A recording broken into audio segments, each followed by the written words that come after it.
our presenters from the morning here. No worries. All right, I'll tell great. him. All right, thank you, Marco. All right, so why don't we go ahead and get started? And I'd like to just ask if there's any questions or comments from day one of the SAACC before we get started. I'll just comment that I thought the day and the whole day was great, and I'm glad that we were able to add EHT this year. I would like, with the chair's support, to continue to try to add other projects and also to work on diversity. And it was nice to have another woman presenting yesterday. Okay, very good. Very good. We'll take that into consideration for the next SAACC. And since you're part of the program committee, Heidi, make sure we do that. Yes, sir. All right. So let's see. I'm going to see Jeff is here. Okay, great. I'm going to share my screen. And if there's nothing further to go over this morning, one thing I want to just make sure is that we're getting presentations, the presentations from day one. Please, there's instructions in the guide that we sent to everyone on how to upload your presentations to a Dropbox. If you have not done that yet, please do so that we have all the presentations and we make them available in the project website. Sorry, Julio, I uploaded my presentation, but I forgot to put the name of Red Clara. So it's SAACC presentation. I imagine you need to check which ones.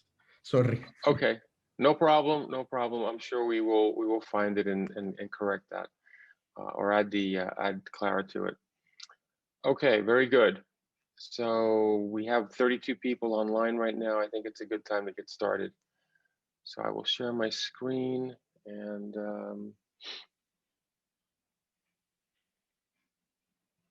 so let's see.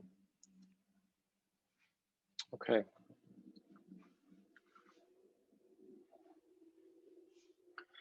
So I am the starting presenter today.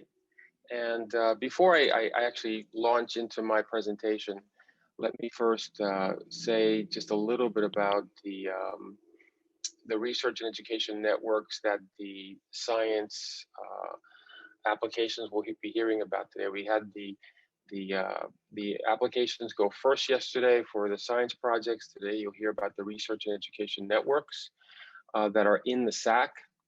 And these networks mainly focus on production, research, and education networking that support science applications. These networks are funded and operated to support science applications like the ones you all presented yesterday. I want to just clarify that this is not to say that our networks do not include support for experimental and development networking types of activities. They do. For example, the AmLite project is a good example of that. But I just want to make sure you all know that the research and education networks are here to support your science applications, and they are industrial grade production networks that can support your service level requirements. So you will hear more about that today in some of the presentations that you will hear from us. So I'm going to start off with the two projects that I mentioned yesterday that we received due 5-year awards. The AmLite Express and Protect project, which is a continuation of the AmLite network that you've been using for some time. AmLite is now in its third 5-year award. And the other project is called the Atlantic Wave SDX, which focuses mainly on enhancing open exchange points. We'll go into that a little bit today. So I'll start off by explaining some of the goals that we have for the AmLite Express and Protect and Atlantic Wave SDX project. The major goal of these two projects, they work sort of in tandem, is to improve resiliency and to increase self-management of the network. And improving the AmLite Express and Protect physical network is one of the activities that we have scheduled by increasing capacity and adding network paths to increase resiliency. This effort will be in coordination with our partners, and I'll go into more about that, and you'll hear more about that from other presentations today. We will also be replacing and refreshing legacy network devices. For example, we will be adding programmable network switches to replace the legacy switches. We will also be improving the performance measurement environment by adding 10 gigabit per sonar nodes across the AmLite topology. These nodes will replace existing nodes in Miami, Santiago, and Panama City. And we're planning to add new nodes in Boca Raton, San Juan, and Atlanta. We will also be adding in-band network telemetry for real-time network monitoring. We will be creating telemetry reports that contain real-time network state information to support troubleshooting activities. The Vera Rubin Observatory will be one of the first use cases that will make use of this this type of technology to let us respond to their service level requirements. We will also be increasing self-management of the AmLite Express and Protect network by improving the software-defined networking infrastructure. AmLite has been SDN enabled since 2014, and many improvements to the SDN infrastructure are planned over the next 5 years. We will also be adding autonomic network capabilities at the open exchange points. The self-management of the AmLite network is one of the goals for the Atlantic Wave SDX project, and autonomic networking capabilities will allow us to reduce the need for operator interaction. That is one of the objectives that we have to enhance the open exchange points. This is a topology map of the AmLite network as it is in 2021. There are two primary backbones here. One is the AmLite Express backbone, operating at 600 gigabits per second of service. There are 200 gigabit links from Boca Raton to Sao Paulo, from Boca Raton to Fortaleza, and from Sao Paulo to Fortaleza. There is a 100 gigabit segment from Boca Raton to Fortaleza and extending to Cape Town. That is our connection to West Africa. And you'll be hearing today from Shukri Wiener from Tenet to inform you about their activities with our project. There's also a new 100 gigabit Santiago to Porto Alegre link that is shown there as a segment in green from Santiago to Porto Alegre. This is work that our partners in Red Clara and RMP are providing. Luis Cadena should be saying a little bit more about that in his talk today. Then there's the AmLite Protect ring, which is to provide protection to the express path and represented in solid red. And we have connect points, add drop points in Miami, Fortaleza, Sao Paulo, Santiago, Panama, San Juan, Puerto Rico, and back to Miami. The open exchange points are located in Miami, Fortaleza, Sao Paulo, Santiago, and Cape Town. Now this next map is a bit complicated and layered, but I wanted to share it with you all because the idea here is to represent what we will be doing over the next 5 years. And it shows what is currently in place as well as what's planned. It also highlights the cooperation and collaboration among the AmLite project partners, because this is work that we're all doing and benefiting from the infrastructure that's being developed. So let me first start by giving you some descriptions of the symbols that you see here. The ellipses represent data centers and also submarine cable landing stations. The lines represent network connections between facilities. Solid lines represent active connections or connections currently in use. The different colors identify the network operators. For example, the blue segments are operated by RMP. The dashed lines represent connections being activated in the next 2 to 3 years. These are already funded and already being installed and in process for activation. And the dotted lines represent prospective goals we've looked at for the development of the network. The blue rectangles in the background represent cities, and the orange rectangle in the upper left represents FIU's AMPATH open exchange point with facilities in Florida and Atlanta. Oops. Okay, so let me highlight here then what I just described. So you see here the callouts for the express path shown in green, solid green segments, and the protect path shown in solid red.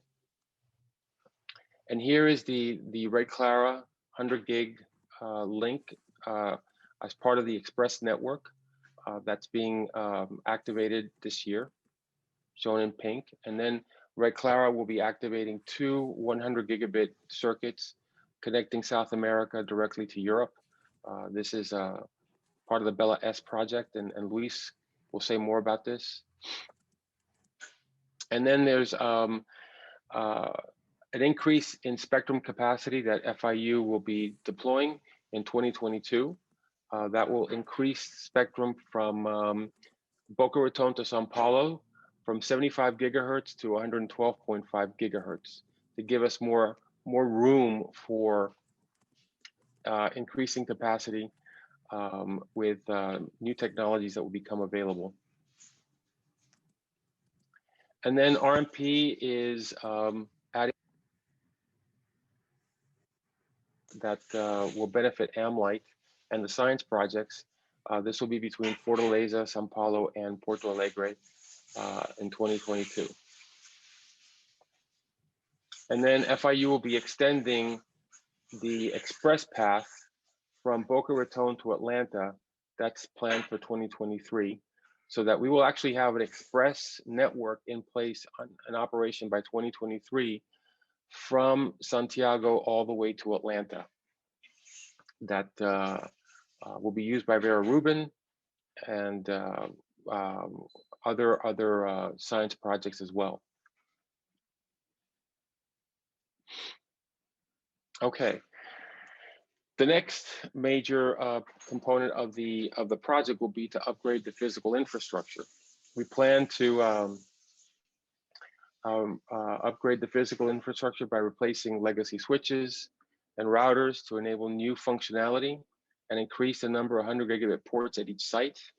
Up to now, AmLight has been operating with a variety of open flow switch routers from Brocade, Dell, and Corsa. So we will be deploying P4 switches to connect links and sites. These switches will support many protocols, including in-band network telemetry, OpenFlow 1.3 plus, and bidirectional forwarding detection, the BFD protocol. They will be deployed in Santiago, San Juan, Panama, Boca Raton, Sao Paulo. Red Nest will be deploying one, and in Fortaleza, RMP will be deploying one. The legacy routers that we currently have will be replaced with 1U routers from Juniper that consume less power and come with more 100 gigabit ports. We will be deploying processing and storage servers, basically data transfer nodes, to locally pre-process the generated telemetry reports generated by the in-band network telemetry technologies that we will be deploying. And our goal is to be able to export telemetry data sets on a daily basis and deploy these capabilities to applications that will receive them, as well as for adding resiliency to the network and to enable real-time network troubleshooting. We will also be deploying VPNs and out-of-band routers with 1 gig interfaces to improve security for out-of-band connectivity and management access. We will be deploying 10 gigabit per sonar nodes to improve performance. And all of this deployment is scheduled for years 1 and 3. Now, in the figure here, you could see these are standard configurations that we will be deploying in all of our points of presence throughout the network. All sites are shown to what you see in light blue will be deployed at all sites. What you see in green will be in Santiago, Sao Paulo, Miami, Atlanta, and Jacksonville.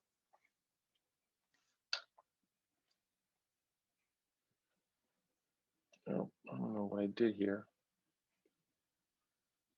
All right, I'm gonna have to switch this way. Okay. All right, this now is another busy slide that I wanted to share with you all, just to show you what we mean by the self-management autonomic features that we are planning to deploy at the open exchange points. So self-management and programmability of the network are new capabilities. We're planning to add to the open exchange points and the AmLite network. And the idea is to reduce the need for human intervention when network events occur. For example, if there's a service interruption due to routing instability. The goal is for self-management to automatically regulate the network without human interaction. We see that as something. Excuse yes. me. I'm still seeing the last slide on upgrading the physical infrastructure. Yes. Really? Well, I don't know what happened. Everything was working so well.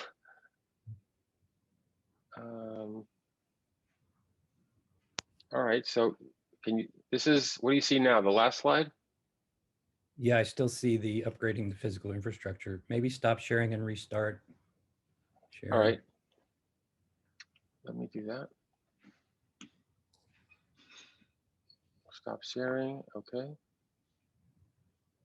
All right, let me share again. This time I'll just go to share the PowerPoint. What about now? It's starting up. All I see is a black screen now. Oh, great. Now I see you again.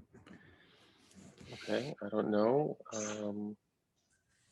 Let's see. Let me ask Vasi, do you have Julio's presentation? Maybe you could bring it up and he could just forward the slides verbally. No, I haven't had a chance to send it to Vasi. I've just been working on it pretty much till before the start of today. Multiple screens? No, I'm just using my MacBook. I don't know. Everything was working so well, and all of a sudden it. Let me stop my video. I don't know if that might help. I'm also let me close my PowerPoint. Maybe that'll help too. All right. Go back in.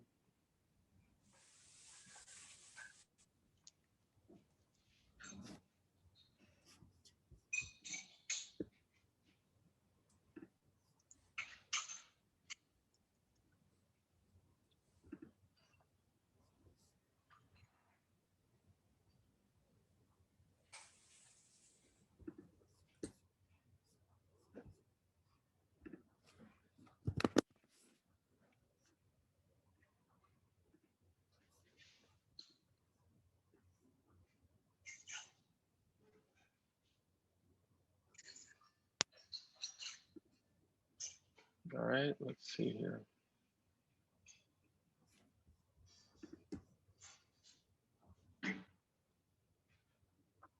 All right, I'm going to try to share again and see if this works now. Yeah, there we go. Self-management. Okay. Let's try again, see what happens.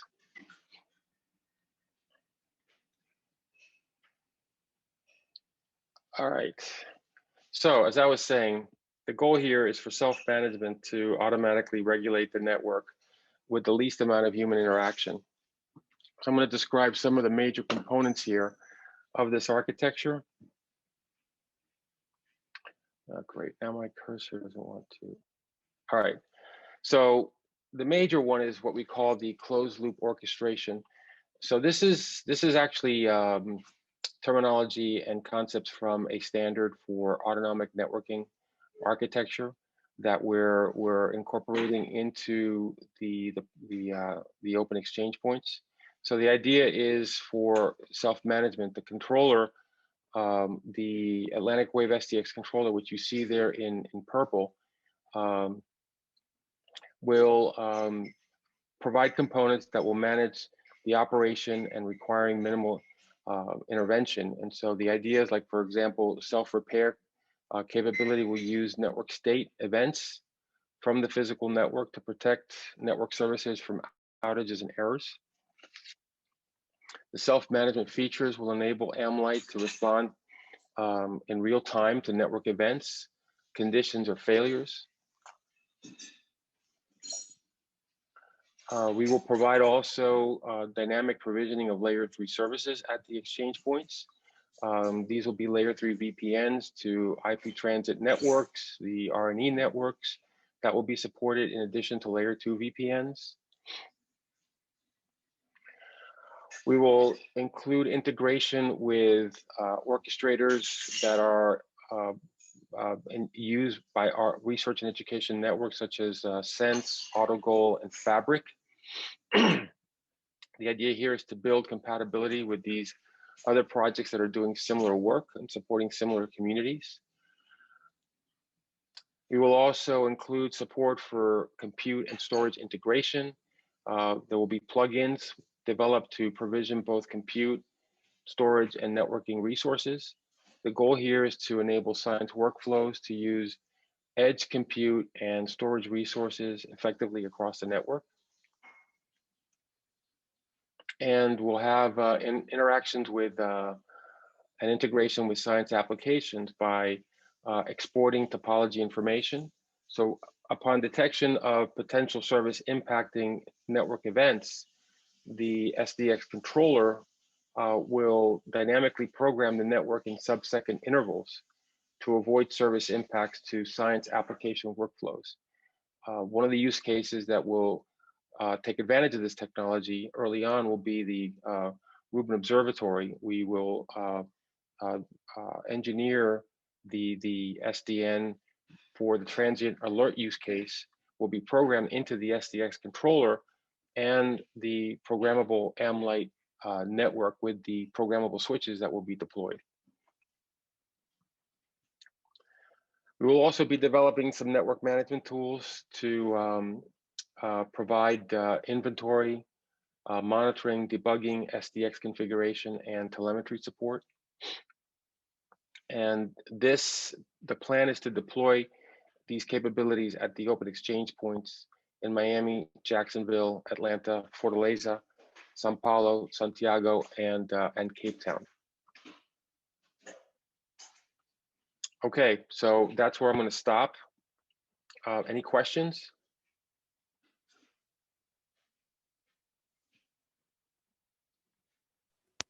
I got Sorry a about that question, delay. Julio. Christian, go ahead. Yeah. So you mentioned it before. You're talking about the open source programming language, right? The OpenFlow or the P4 programmable language, yes. Yeah, I was wondering if this is your first experience with open flow systems. What is our experience? Yeah. It's been excellent. We've been operating with OpenFlow since 2014 on the AmLite network, and it's provided some advanced features to allow for dynamic programmability of the network, to be able to do traffic engineering, to be able to do a number of different functions without having to deploy complex or expensive technology such as MPLS. We don't use any MPLS, for example. We do everything with SDN capable equipment. Saves a lot of money. Now it does require engineering capabilities, and Geronimo, I think, can share with you some early stories about some of the challenges. But once we got the code working, because this is relatively, when we started, it was still relatively new with these vendors, and so some of their implementations were buggy. So he had to spend quite a bit of time working with the vendors to get all of that worked out and stable. But now it's working very, very well. All right, great, thank you. Any other questions, comments? Okay, so let's move on to the next presentation, which I believe is Geronimo. You ready? Yes. Share my screen. So tell me what you see. We see your slides, and now you're in presentation mode. Perfect. Well, good morning. Again, Geronimo Bezerra, Florida International University. Julio presented in his previous slides a lot of the infrastructure that we're building to support this community with all the partners that we have. And he showed different technologies, he showed different solutions, different parts of the country being, of the continent being connected, different topology and technology from the perspective. We have networking, we have computing, storage resources. And one of the things that he was very brief and intentionally brief was this orchestration. So the idea is, well, now you have all those resources that have to be managed, how we're going to do it. So the idea of my presentation is only to touch on that part. I'm not going to talk about links. I'm not going to get into the comparison or OpenFlow P4, but I'm just going to talk about how we're going to do this orchestration. This is the outline. I'm going to start with the current motivation, some of the challenges that we have today, our goal, and our ongoing actions. So the current motivation is pretty straightforward. We want to be ready for the next generation of scientific workflows. We want to support different science applications and their requirements. We want to move from this approach of where we operate as a best effort to support complex service level agreements and service level expectations. We want to keep supporting new paradigms as they come along. We want to be able to increase the bandwidth on demand, and we want to keep supporting network experimentation. And just like all of you, we want to lower the CapEx, the operation and the expenses and the investments in the topology. So the challenge that we have with the infrastructure we have right now, Julio mentioned that everything we have been using this SDN with a bunch of legacy devices, and those challenges are surrounding that environment. We kind of, the first thing once we start discussing with the Vera Rubin project was, well, Vera Rubin has a very strict SLA, and other users have different kind of constraints and requirements. And we identify, well, we lack real-time network telemetry. So if we want to do real-time troubleshooting, this is not the kind of thing that we have support, especially if you consider real-time something that is a sub-second. We kind of lack flexibility for finding path based on the user-specific metrics. So we have different users at AmLite. We have N-rings, we have scientific workflows, we have small researchers. So we have a wide variety of requests, and sometimes we have users that come with and say, oh, I don't want to go through vendor A, or I don't want to go through a path that is longer than 55 milliseconds, or I don't want backup. I don't want those two services that I have to share the same infrastructure. So there's this wide variety of metrics and requirements that we have to address. And unfortunately, all of those right now are being addressed like manually. We don't have a system to take care of this. We lack a source of truth for complex network and traffic engineering policies. So when you talk about those user metrics, we don't have a system to store this kind of language. We don't have traffic engineering policies. We don't have a system to store those policies in a way that it can act on them like in a sub-second or into just a few seconds to react to network conditions, mostly because we also lack real-time network telemetry.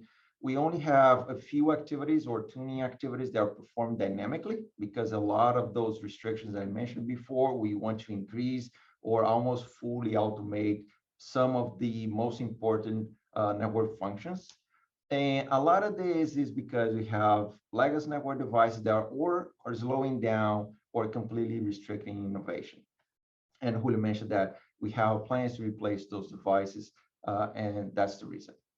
So what is our goal? Julio mentioned, again, I'm going to be very brief, autonomic networking architecture. It's not a new buzzword. It's not a solution that you buy. It's more like a concept where you create a system that manages itself. So this concept of self-managed network or autonomic networking architecture, it's similar to closed loop orchestration that we have been hearing a lot in most of the conferences and presentations.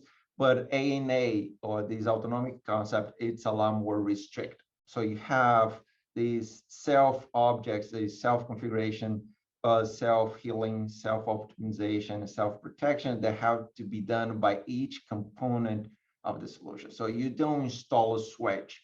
And for example, you don't enable OpenFlow on the switch or enable an MPLS on the switch or any technology, and then that one start learning about the environment. So in the concept of ANA, the device, program, whatever function you have has to retrieve that information from local, a central source that knows everything that's supposed to be done. So basically, the topology that Julio showed, and I tried to abstract, is this one on the right side. You have this programmable device in green that is going to export telemetry, and that telemetry is going to go to the blue box. That will be just a collector that will parse thousands and sometimes millions of packets per second, and we'll create summaries that goes to the learning system that is going to learn the network behavior or the network state, evaluate against those policies and against those user restrictions and metrics, and then push this to an SDN orchestrator that will later send the commands to the device to reprogram itself to fulfill the needs and the policies. And this red loop here shows that we want some of those functions to be done by the switch itself. And I'm going to tell how we're going to do this. So we have 5 ongoing actions to get like MLIght towards an ANA kind of approach or paradigm. So the first one would be we need new highly programmable network devices. I mean, not just like for high density of 100 gig ports, but also to be field programmable and telemetry capable devices, and that support virtual machines. So we want to have like Linux inside the switch, and then we could do like persona for measurement. We can do telemetry. We can do like we can push some policies to be executed inside the switch. But the pipeline, the switch control plane itself doesn't need to learn anything. Everything is going to come from the virtual machine that is inside the switch. So the outcome of this action is supporting new protocols, higher throughput, and a flexible forwarding pipelines. And the status that we have right now is that we have 2 network devices installed in 2021. We have one to be installed in Brazil by R&B, and we have 5 of those being shipped to be installed this year. We're kind of late with this installation because, you know, COVID. The second action would be gathering network telemetry to profile the network in real time. So this is the key component of any ANA deployment. If you don't have metrics, you don't have feedback, you don't have automation. And yes, it's possible to collect not so granular metrics such as SNMP or NetFlow or SFlow or IPFix or even OpenFlow statistics, but those are very far from real time in our conception, and it's very hard for you to react in real time when you don't have real time information. So what we're doing right now, we're collecting per packet network telemetry in real time and at scale. We can do this at multiple gigabits per second. We tested all the way to 100 gigabits per second. Every packet becomes a telemetry report. So this tells you that what that packet saw along the whole network. And we're expanding this telemetry solution now to the optical layer. We're working with CN on that, and there's a ways of calculating a magic number that's called Q factor, where you know where's the quality of the network, and you kind of having the possibility of predicting that there will be a packet loss because of attenuation and other photonic attributes. So the outcome of this is real-time network monitoring and feeding a learning framework or e-learning framework that we're developing with network state. And the status right now is the collector for the packet layer is ready, and I have some pictures at the end of the presentation. So the third ongoing action that we have is development of that central repository that I mentioned before for user requirements and network policies. We want to have a source of truth for complex requirements, complex metrics, and traffic engineering policies. And traffic engineering policies that could be described in it to be executed in a sub-second kind of approach.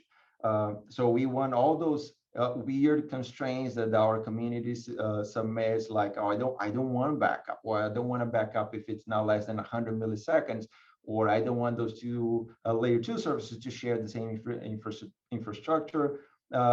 The idea is to have this. So the outcome of this third action is having a high performance flexible system to feed the learning framework. And the status is this is being designed right now, and we expect the first version to be available for calendar quarter 3.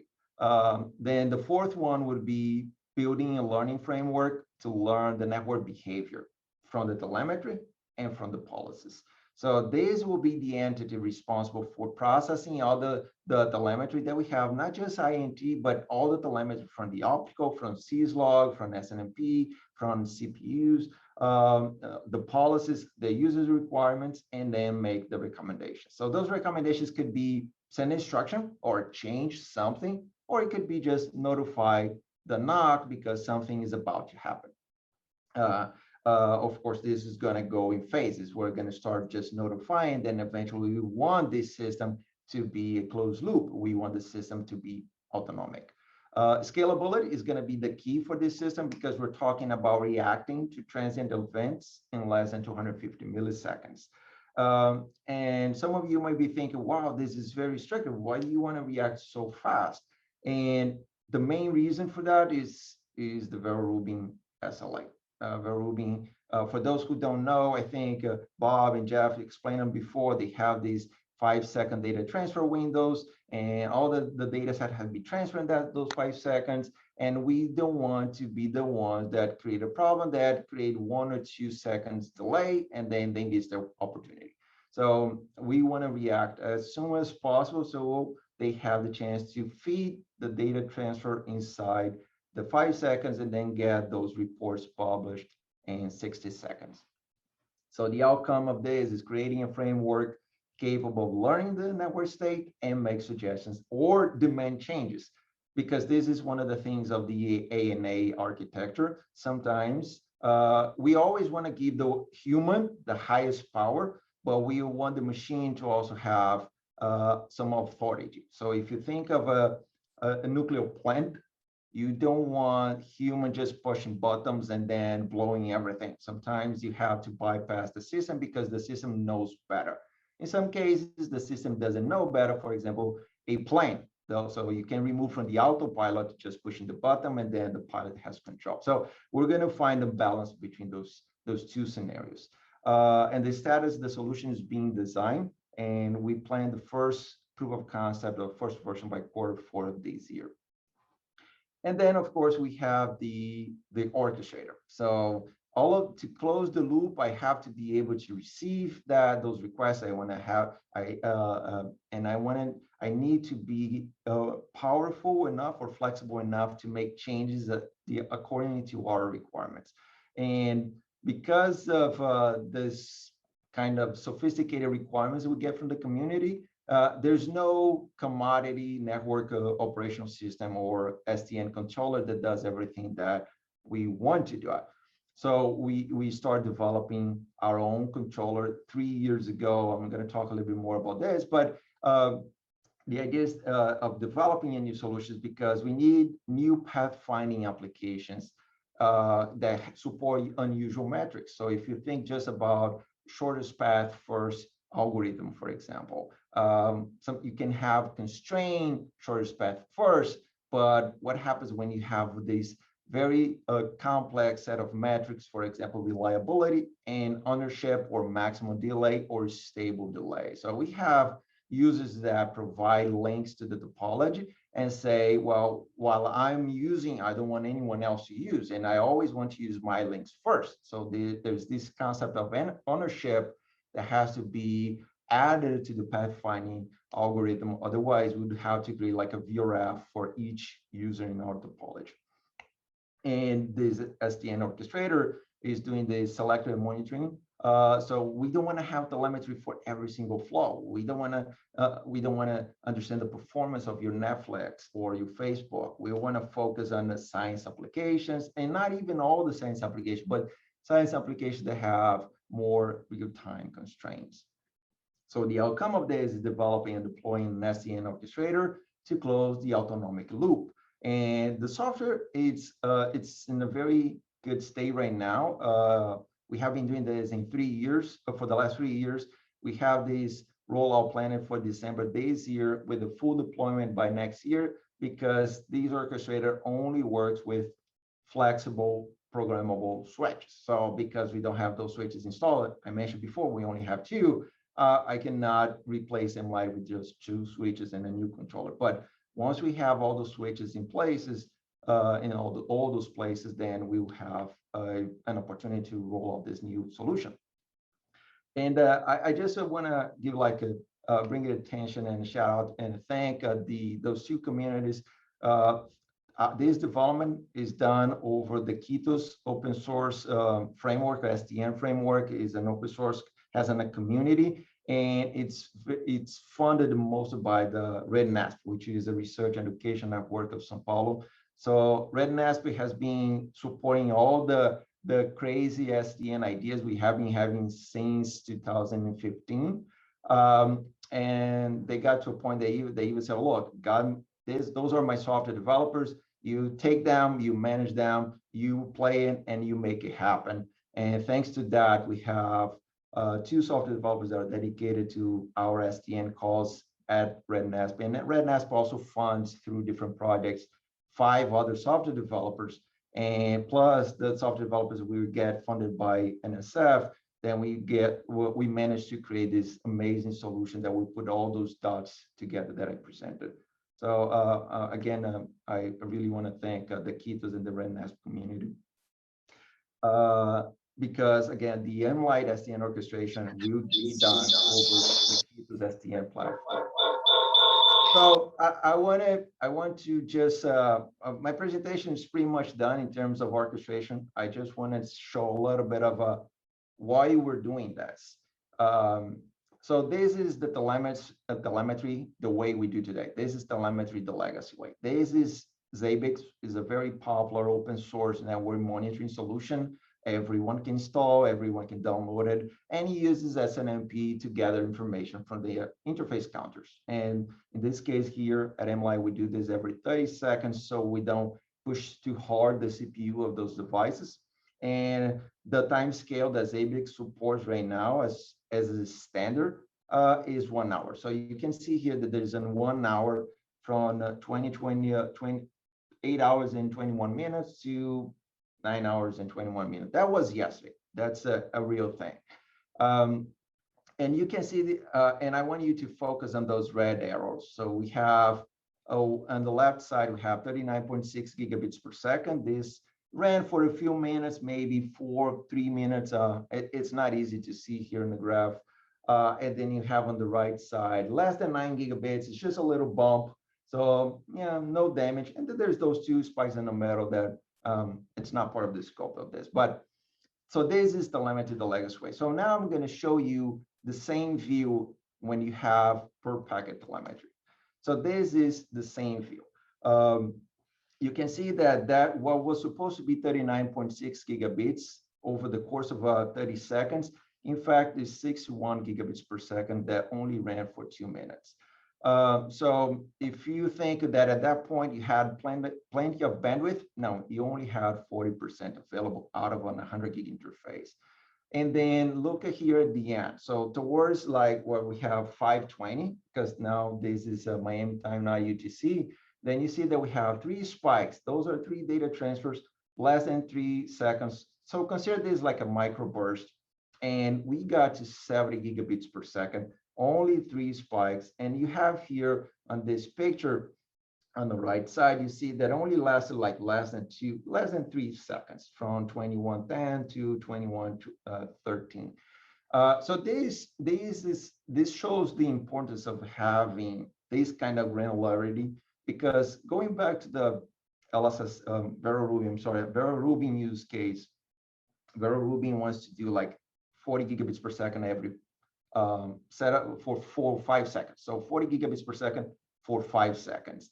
And if these microbursts of 2 seconds happening within the same window, then there will be no 40 gigs. Even if we had QoS, for example, prioritization, we don't know what this traffic was. Maybe this traffic was in the same queue or in the same policy. Maybe, but even if it was in different policies, the switches, they have those buckets that need at least 125 milliseconds to fill. So these for sure would impact the Vera Rubin project. And you can see this, that going back again, these only show as less than 9 gigabits per second spread through a few minutes. So if Vera Rubin come to me and say, oh, look, I tried to transfer, there was no bandwidth. And I say, yeah, there was plenty of bandwidth. I only saw less than 9 gigabits per second. And then Jeff will probably come back, well, do your job right, look at it again. And then I'll come to INT and say, oh, yeah, you're right. It was 70 gigabits per second, even though it was just than 3 seconds, 3 times less than 3 seconds each, is still impactful to their application. Geronimo, I'm sorry to interrupt. Great presentation. You're pretty much out of time. So please wrap.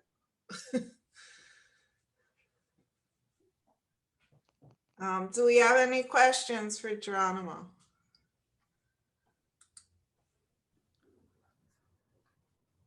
Okay. Well, very good. Albert, would you please present on Reuna now? Yes.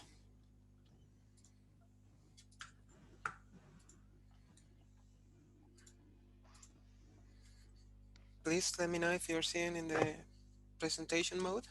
Yes, it looks great. Okay, thanks, Heidi. Well, good morning, good evening for everyone. My name is Albert Astudillo.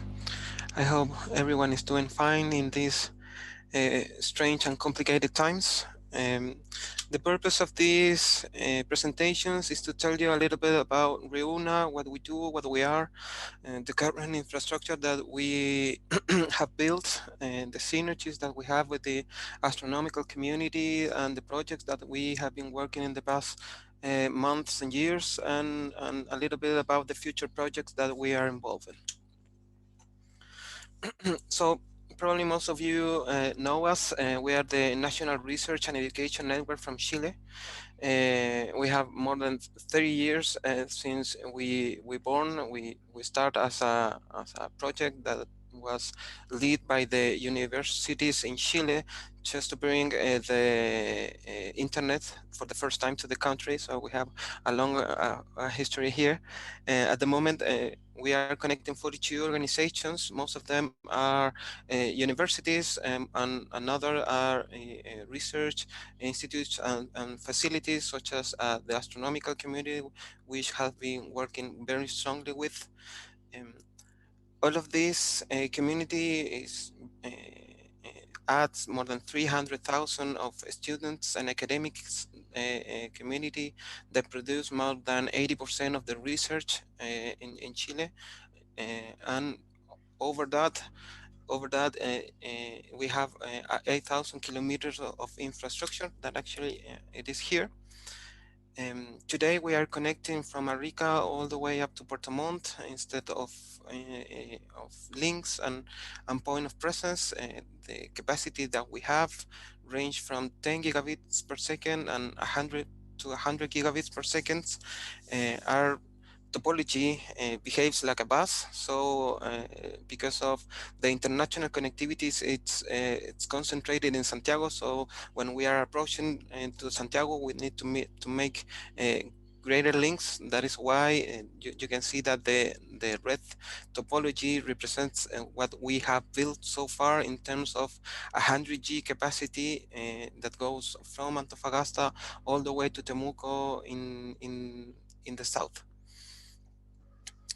Some of this infrastructure has been built with the collaboration of the astronomy projects.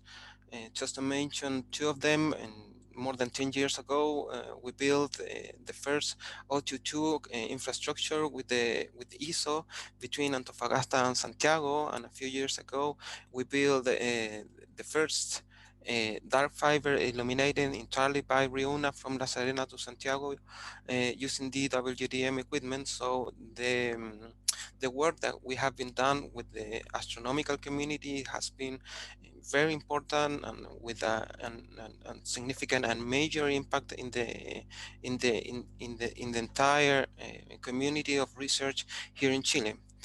At the moment, we continue to work with the astronomical community. We are managing the transport infrastructure that connects Ora in La Serena to connect ISO in Antofagasta and Alma in the same region. So our collaboration is very, very strong. All the backbone that we have deployed at the moment has it's very reliable. Has backup links that runs over different roads. This is not always very easy because our country is so thin, so find different roads is not always achievable, but all of this infrastructure at the moment it's very reliable, and all of that is operated by our own network operation center that manage 24/7 that all this infrastructure is up and running. So I would like to take a closer look with the node backbone that we have at the moment. Actually, the last year we were working very hardly to make an upgrade on this infrastructure. So as you can see now, from Arica to Antofagasta, we are working so far in a 10G protected link. And from Antofagasta to La Serena, by the end of the last year, we finished the implementation of a new 100G infrastructure. At the moment, we have two links operating, but we have the capacity to grow up to 6 links. And from La Serena to Santiago, we have continued to work on the DWDM backbone that was mentioned earlier, that was built with Ora and Vera Rubin, which now is working with 2 by 100G capacity, and we make an upgrade of our backup link of that infrastructure that at the moment is working on 100G. So all of this infrastructure, our idea is that have enough headroom to grow and to allow to the astronomical projects that are located in the area to have the high quality and reliable network that they need to fulfill the goals that they have. Of course, the international connectivity is a must for us. We are partnered with the more important international connectivity initiatives. So I would like to comment a little bit about Red Clara, which is our international academic provider, and also give us the opportunity to connect to some of the public clouds, not only in Chile, but also in Brazil and the United States. This is very important for our community. Most of them, the universities in particular, are working with services that are allocated in Amazon or Google. So this brings us a lot of opportunity to us.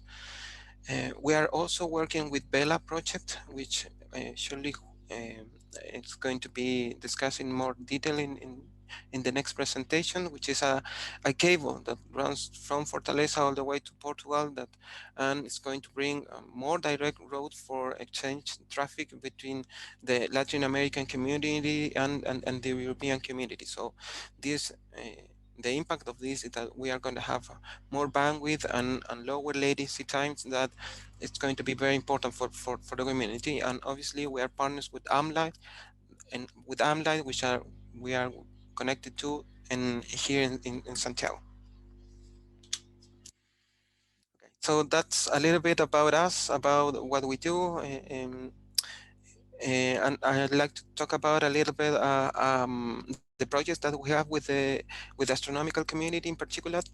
This one was mentioned yesterday. It is the building of a Changnantor research and education point of presence in Alma, which in terms of technical concepts, what we are going to do is to install an equipment in AOS that is going to gather the connectivities of the telescopes and the initiatives, the projects that are located in the plateau of Changnantor.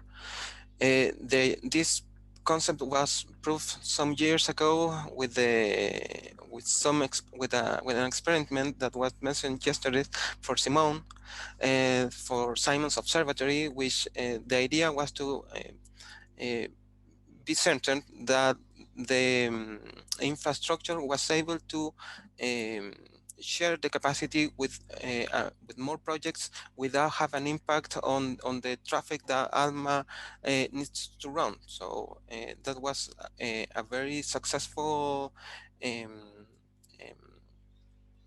project, and we are now seeking to be able to finalize it. We are in the final stages of signing the agreements with Alma. Hopefully that will be done in just a few more months, and another agreement between Riona and the astronomical at Atacama Park it's already signed. The astronomical Atacama Park is the Chilean governmental that is coordinating the efforts of all the projects that are located in the plateau. So the idea is to make an alliance between these three institutions: the park, Alma, Riuna, and obviously the observatories, to share this capacity and bring a high quality connectivity for the rest of the projects that are located in the area. Our idea is to have this implementation ready by the end of this year. So hopefully by the next SAACC, we will bring good news about it.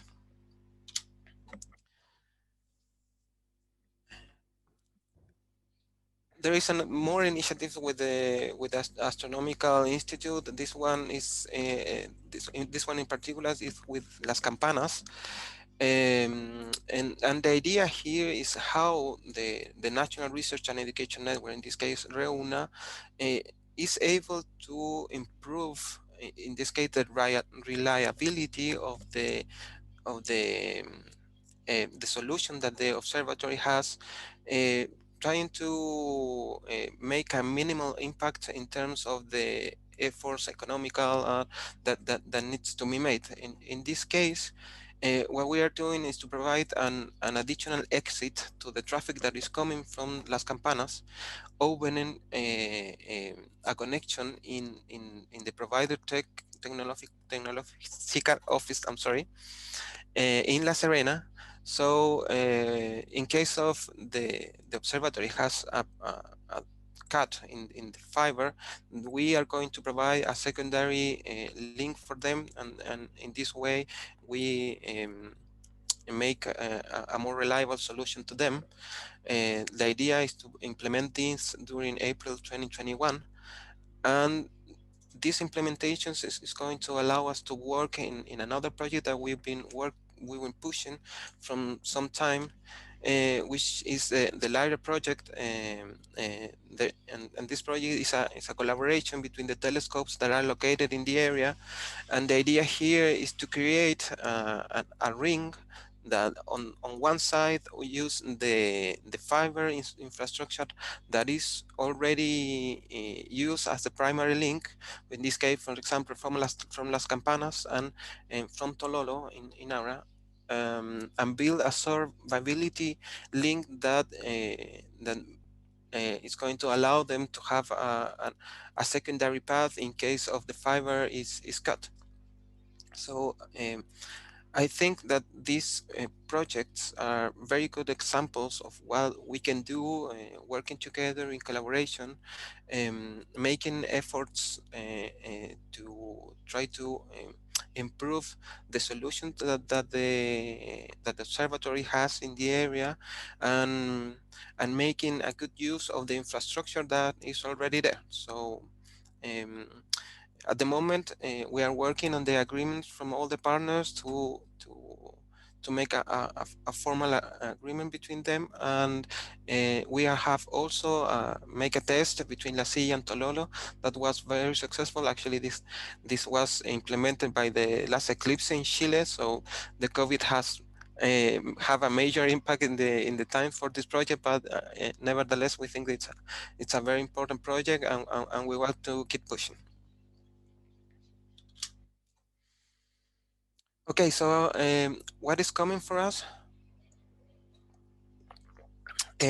Something that was mentioned in Julio presentations was the increase of capacity that is going to be coming in this case from Argentina, from the traffic that is going to be supplied for Vera Rubin, and what we are going to be doing in this case is that our metropolitan ring that we have already implemented here in Santiago, which is a 5 nodes connected with fiber using today in Primera DWDM system. We're going to make a new implementation, in this case with Siena equipment in Compañía, Lumen and Reuna, that it's going to allow us to increase the capacity that we have over this ring, and and provide a reliable transport of the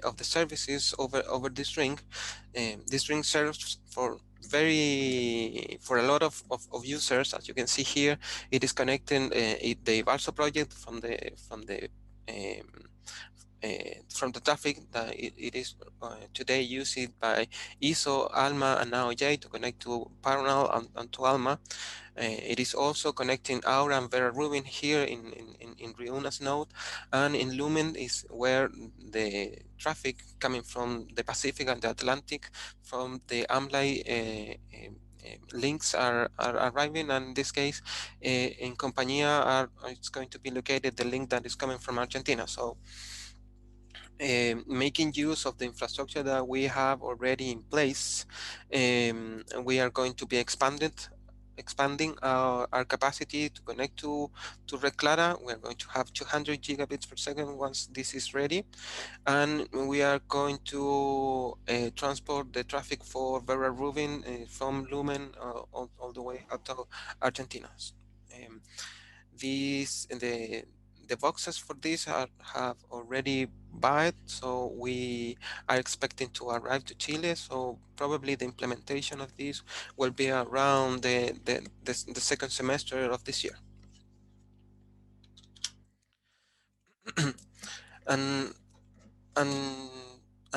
last but not least, I think one of the goals of each NREN is to be able to cover or to reach all the territory.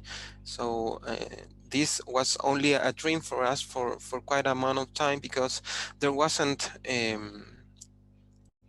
good infrastructure that might be able to supply the kind of services that we need to provide to the research community.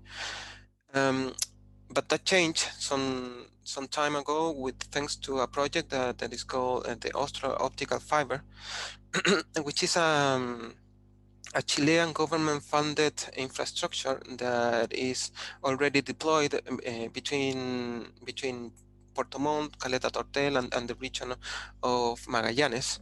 This is a submarine cable that the government allocates some capacity for the use of the governmental or public or social impact agencies or communities. So we are working with the science minister and the National Agency of Research and Development to have access to this capacity that is allocated only for the governmental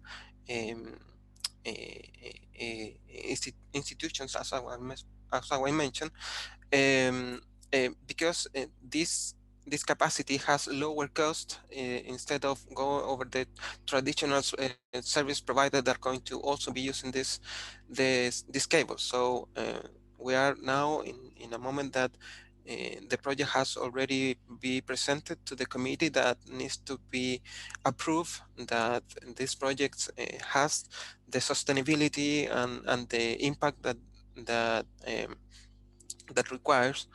Actually, yesterday the science minister sends the formal letter to this committee, so they can review it, and we are expecting to have an answer by the end of this month. Okay, well, that is very interesting. That's exactly what I wanted to ask you about. You're out of time, but let's see if there are any other questions, because Sure. you answered mine. Okay, no problem. Just a quick look at this. The infrastructure that we're going to build is basically a 10G interfaces over the submarine cable, and with 3 POPs, main POPs in the cities of Coyhaique, Punta Arenas, and Puerto Williams. And we saw this project as a very good opportunity for the research community that is located in the area, and why not as the first link to maybe connect the Antarctic in a few years to come. Thanks. I have a question, Albert. Sure. Eduardo Toro from Novel Lab. How the RAUNA partners have been benefited the relation with the Amazon Web Services connectivity that you mentioned in part of your presentation. So how you measure that in terms of special circuits, bandwidth to reach Amazon Web? Well, at the moment we have peering with Amazon in Brazil and the United States. So all the traffic that is shared over that clouds on that site runs over this infrastructure instead of running over the commercial internet. So that is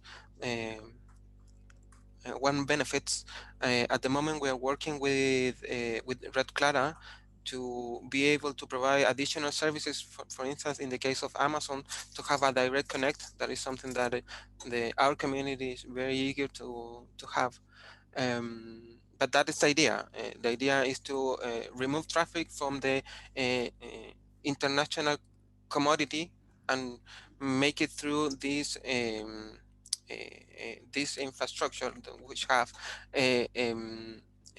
how did I say this? They have more direct links to this to these clouds. Okay, thank you. If there are other questions, please make a note of them, and let's bring them up in the open discussion time. So we have Luis Cadenas presenting on Red Clara now. Thank you, Heidi, and thank you everybody for this opportunity and invitation to share an update about Red Clara and the projects we are working on. Let me share my screen.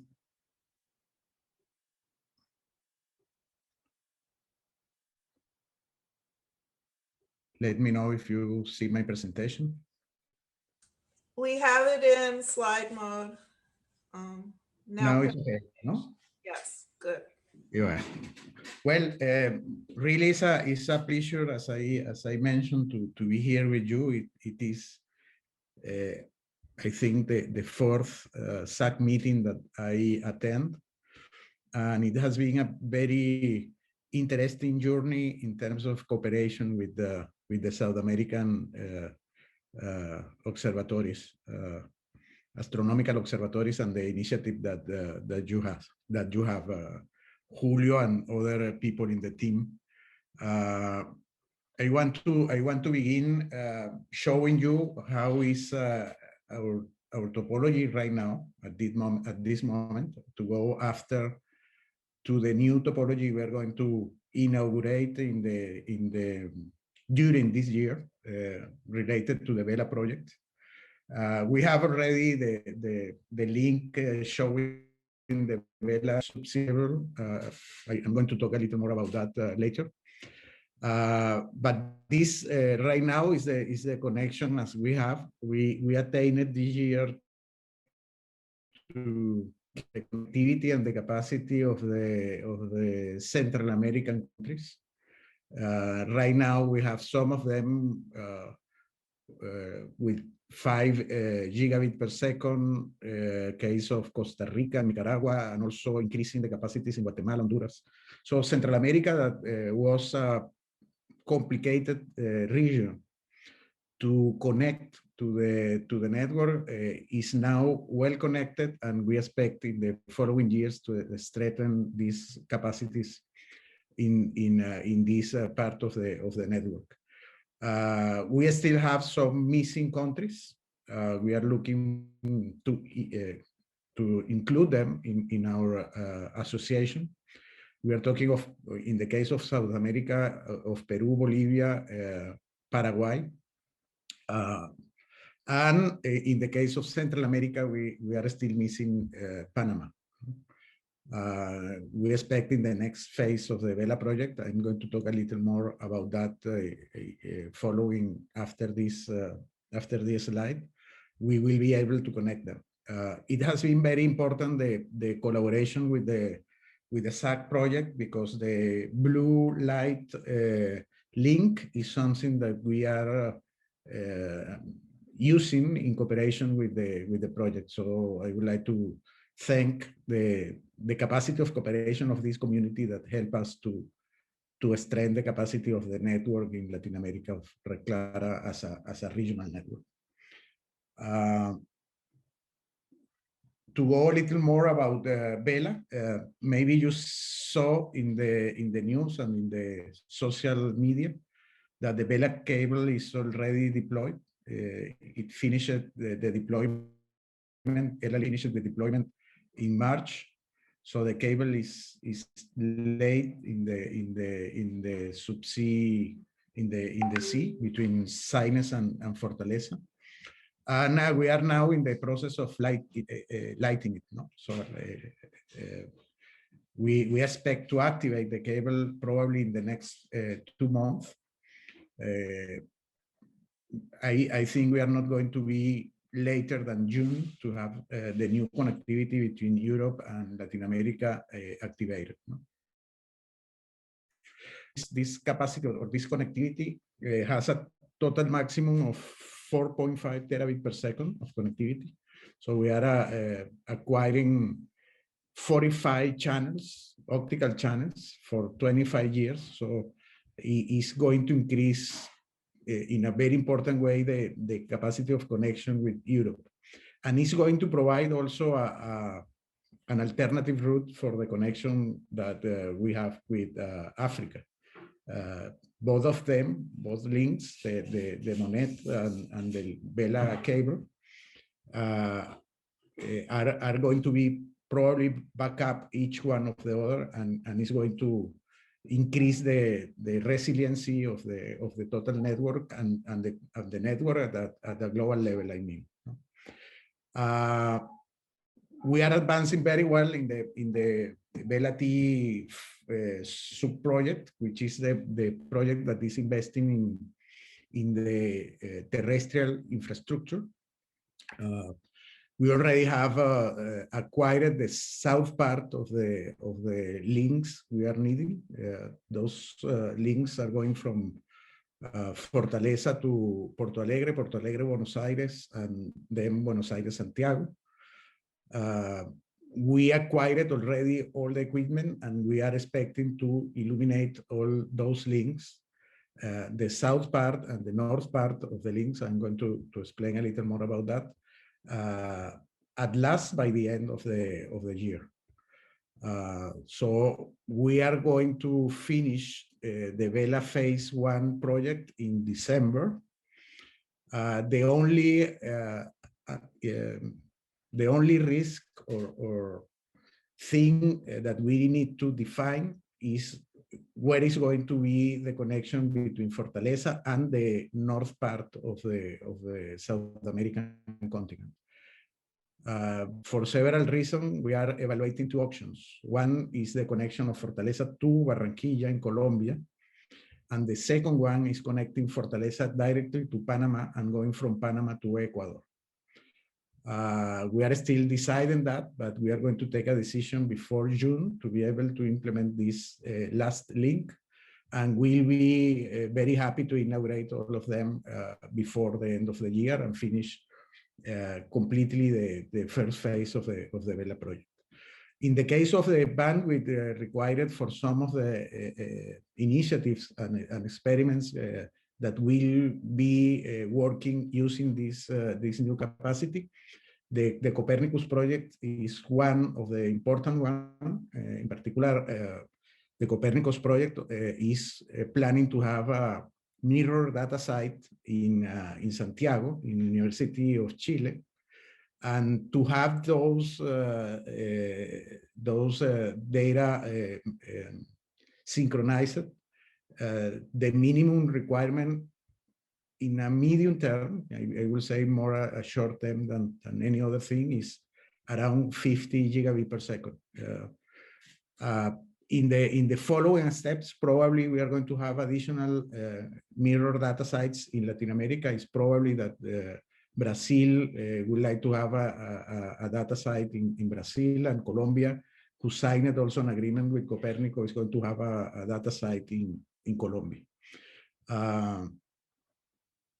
This is the situation at the moment, and the situation with which we are going to close the year. So with a very strengthened infrastructure in the terrestrial part, we are acquiring up to 6 channels, optical channels, illuminating at the beginning just 100 gigabits, but with the capacity to increase these to 600 gigabits in any time that we want.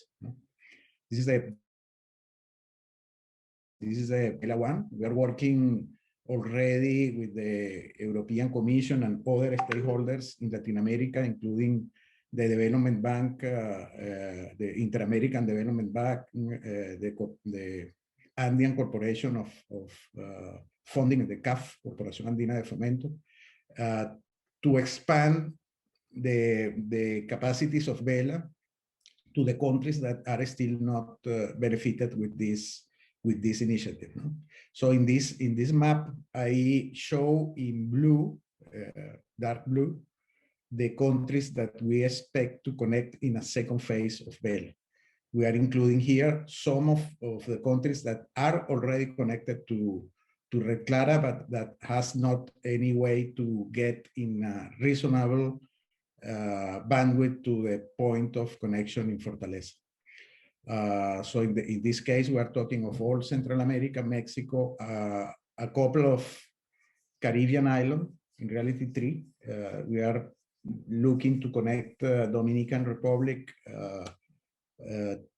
Trinidad and Tobago, and Jamaica. And and you can see here the rest countries incorporated. In green are the countries that are already connected to Vela in some way, no? And the partners that were part of this first phase of this project. I would like to make a quick mention about the project that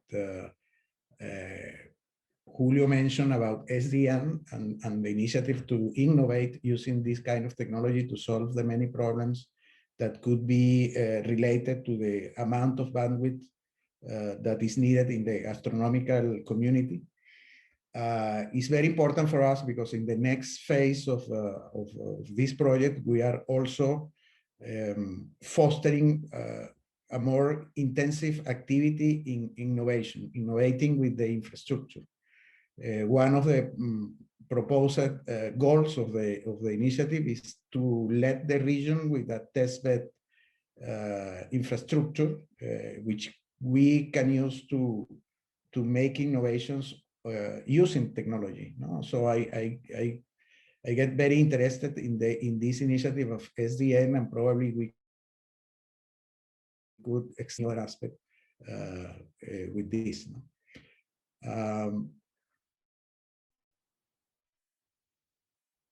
I'm having some problem with the PowerPoint. Okay, it's working now. So the last messages, I would like to stress the relevance of this cooperation with this. We are in some way participating in a $3 billion investment capacity. Is a moderated forecast of the investment made by many national and regional research education networks all over the world. We are stretching our community, and our cooperating work also with Internet too in the States and Canada, and participating obviously in this very big community that we have with more than 30,000 universities. 30,000 universities connected, no? And the access to big research resources that has been for a while mainly about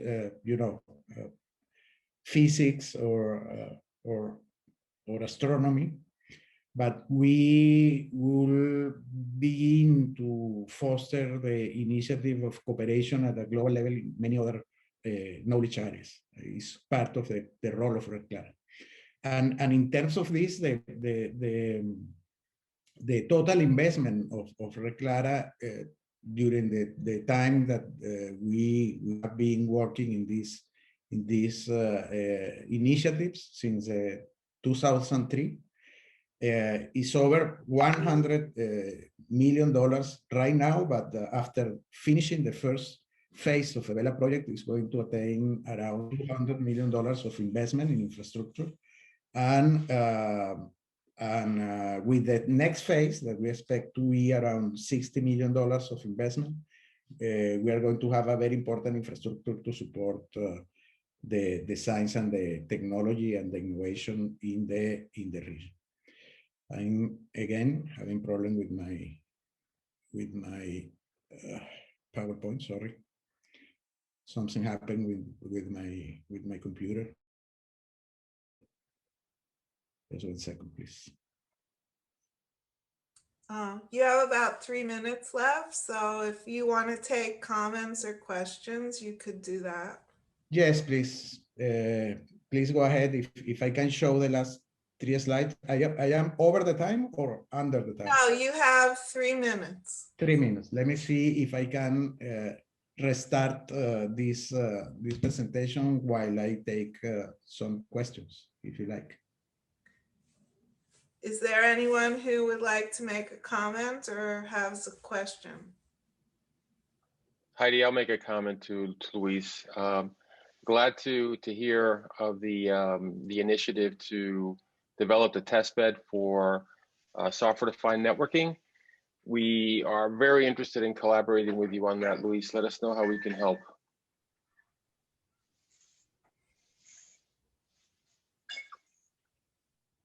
Perfect. It's quite important for us. No?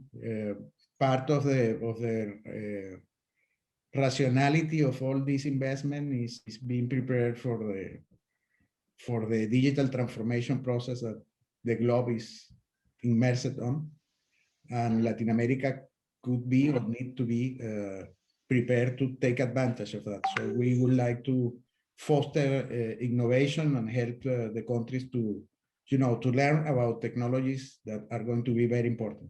In fact, I was going to show, I make a very beautiful picture of Florida International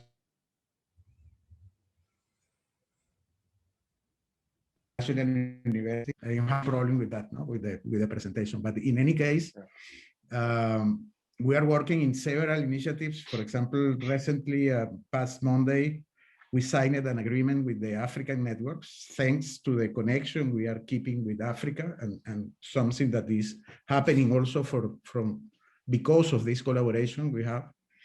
And with this agreement, we are supporting open science and other initiatives related to research in Africa, in cooperation with also the other partners that we have all over the world. We are working right now, for example, with the IDB, with the Inter-American Development Bank, to foster a blockchain infrastructure for America Latina, and to support the needs of governments and academic institutions of using blockchain technologies. So we are expanding a little our scope in terms of working to increase development and social welfare in the region, thanks to the growth of innovations and to the right management of new technologies that are arriving. No? So it's quite important for us to see how we can cooperate around this SDN initiative that you have. So probably after the meeting, we can, not today, but soon we can talk a little more about that. Excellent, very good. Much, Luis and Julio, for your comment. We're going to hear now from Eduardo Grisende for RNP. Eduardo, are you ready? Hi, Heidi. Thank you.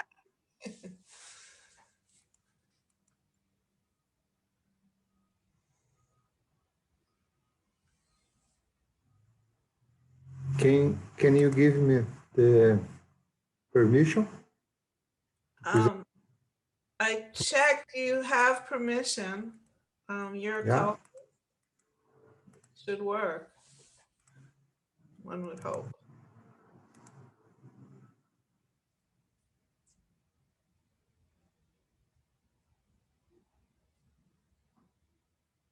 Okay.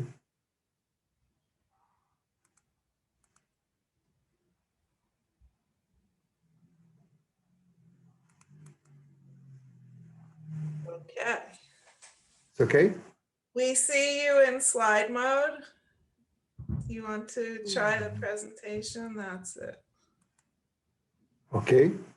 Perfect. Okay. Well, hello, everybody.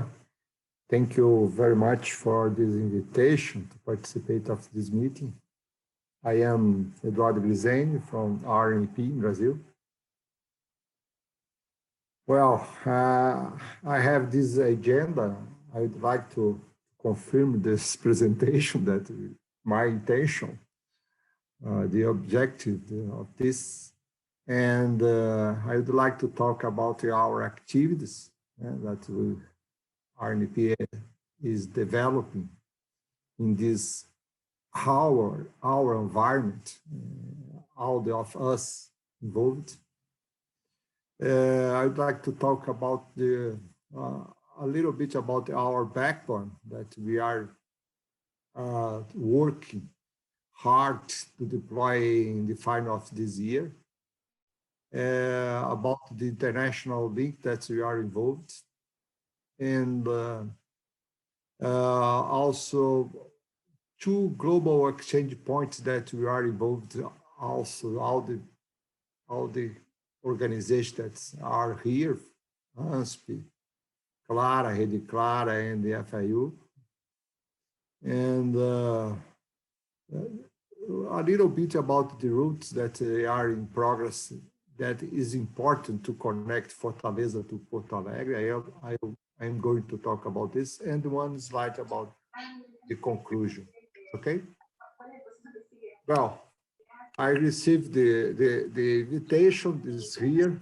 I'd like to try to provide one update of our activities and include the links that we are involved in, international link that we are involved.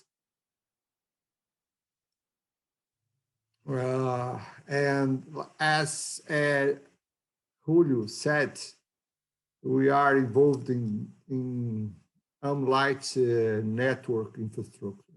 We have several activities, mainly in express ring from Boca Raton to São Paulo and Boca Raton, Fortaleza, São Paulo. This image is in green. In this case, in this express ring, we have one joint engineer team that includes people from FIU and the RNP. And we manage 6 100 giga links supported by RNP, FIU, and ASP.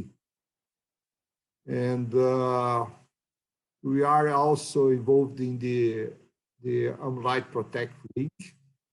This Protect ring is Miami, Fortaleza, São Paulo, Santiago, Panama, and returning Miami, closing the ring.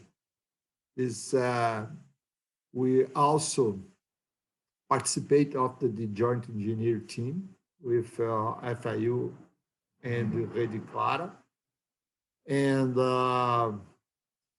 we have in this ring 5 parts of this ring. Miami, Fortaleza, once, Fortaleza, São Paulo, other, and so.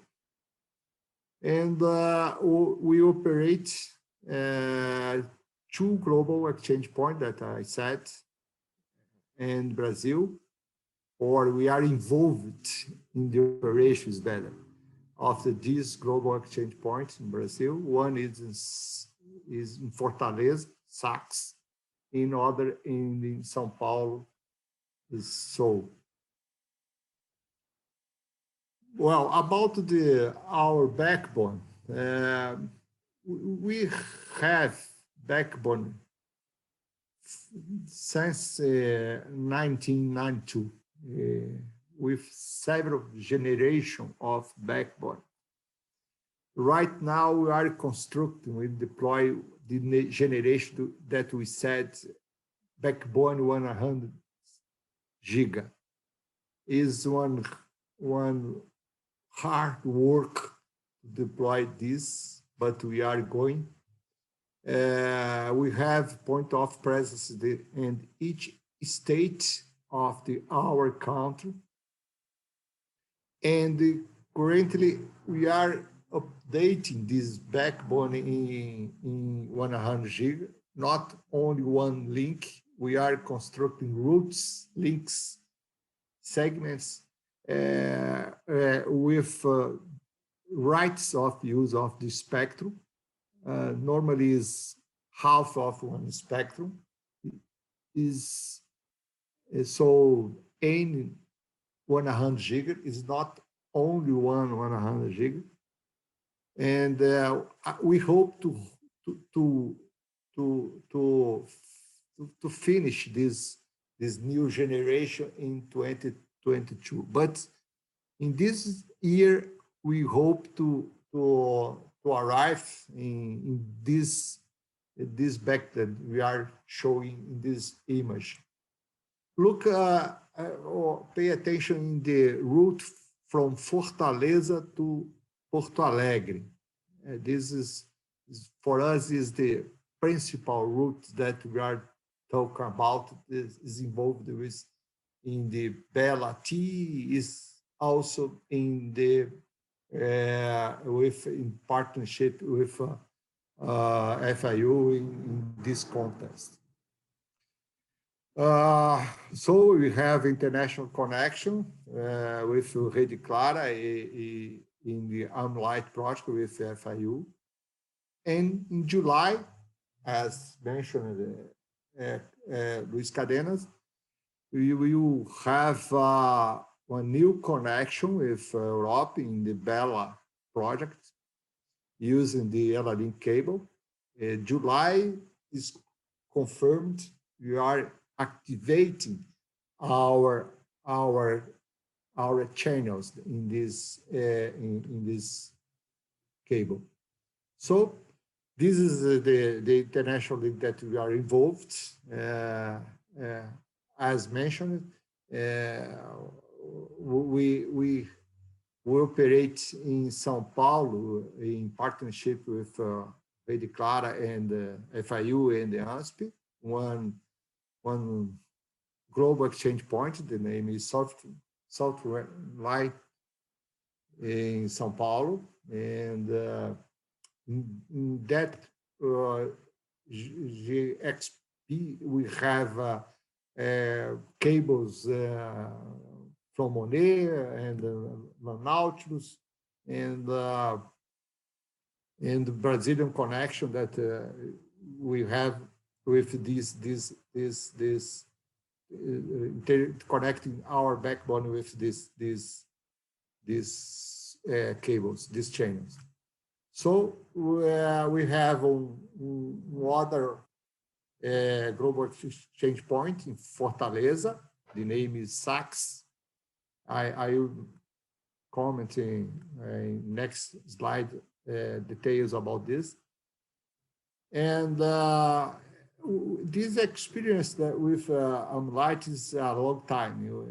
The partnership with FIU has one long time, is more than 10 years. I think it's almost 15 years. And with this, we have several generations of the infrastructure to interconnect mainly South America and the United States, and Brazil and the United States. So, as I mentioned, the SAACC will host the channels from the Bella project in July of this year. Well, I forgot to mention the important channel that we have with Africa. This is this slide specifics about South America exchange. SAACC is in Fortaleza. How I mentioned, we use Monet. In this case, we have 200 giga in the and 100 giga sharing with FIU and Rede Clara. This 100 giga with of the SAACC cable. We have 100 giga of the SAACC and the LAN cable. There's the protected ring. And these sites here, we have since December of the 2020. Well, in this moment, we are changing our equipments. We had Brocade, we are replaced by Juniper. So this is details about our SAACC GX exchange point. So one news that we have in Fortaleza a long time one metropolitan network using a fiber per aerial, not on the ground. But right now we are swapping and we are going to get one part of fiber on the ground fiber, exactly interconnecting the land stations in the Praia do Futuro beach. That is the specific local where are all the land station and the data center there are. So it's very important for us because it's with our aerial part of fiber, and right now with the third cable, the third part on the ground is I think that we complete our robust infrastructure in Fortaleza. This is very important to our SAACC is installed in the Angola cable data center. The image is about this. And so we concentrate in these SAACC, our international interconnection from Fortaleza. About the sulfur light in São Paulo, in same case of Fortaleza, we are getting one fiber in swapping with one provider in São Paulo, and we are going to have one part of fiber underground with one robust infrastructure to interconnect this import point that we have in São Paulo. We are talking about our POP in USP, the NIC, one data set very important that has the international PTT São Paulo, NIC-BR, and the others data centers that are important for us. Data centers that arrive several cables like Angola cables and Monet. Is very important. We hope to terminate this year with this infrastructure in Fortaleza and São Paulo with fiber on the ground. We're using underground fiber and with this equipment in case of Fortaleza with Juniper equipment.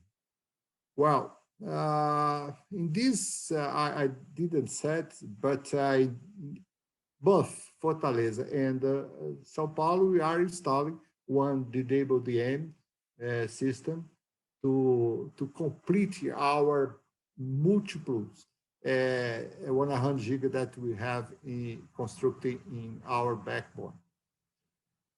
So about our routes that we are in details about that route, principal route from Fortaleza to São Paulo and São Paulo to Porto Alegre.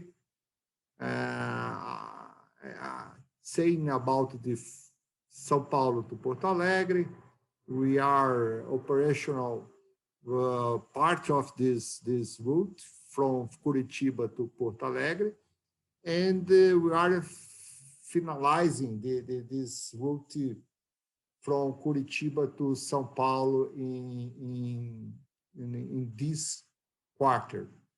And Rio de Janeiro to São Paulo is part of the route from São Paulo to Fortaleza. We are activating in final of this year. About the other segment of that principal route, Fortaleza to São Paulo to Porto Alegre, is Fortaleza to Rio de Janeiro, né? And Fortaleza to Salvador is ready, is operational.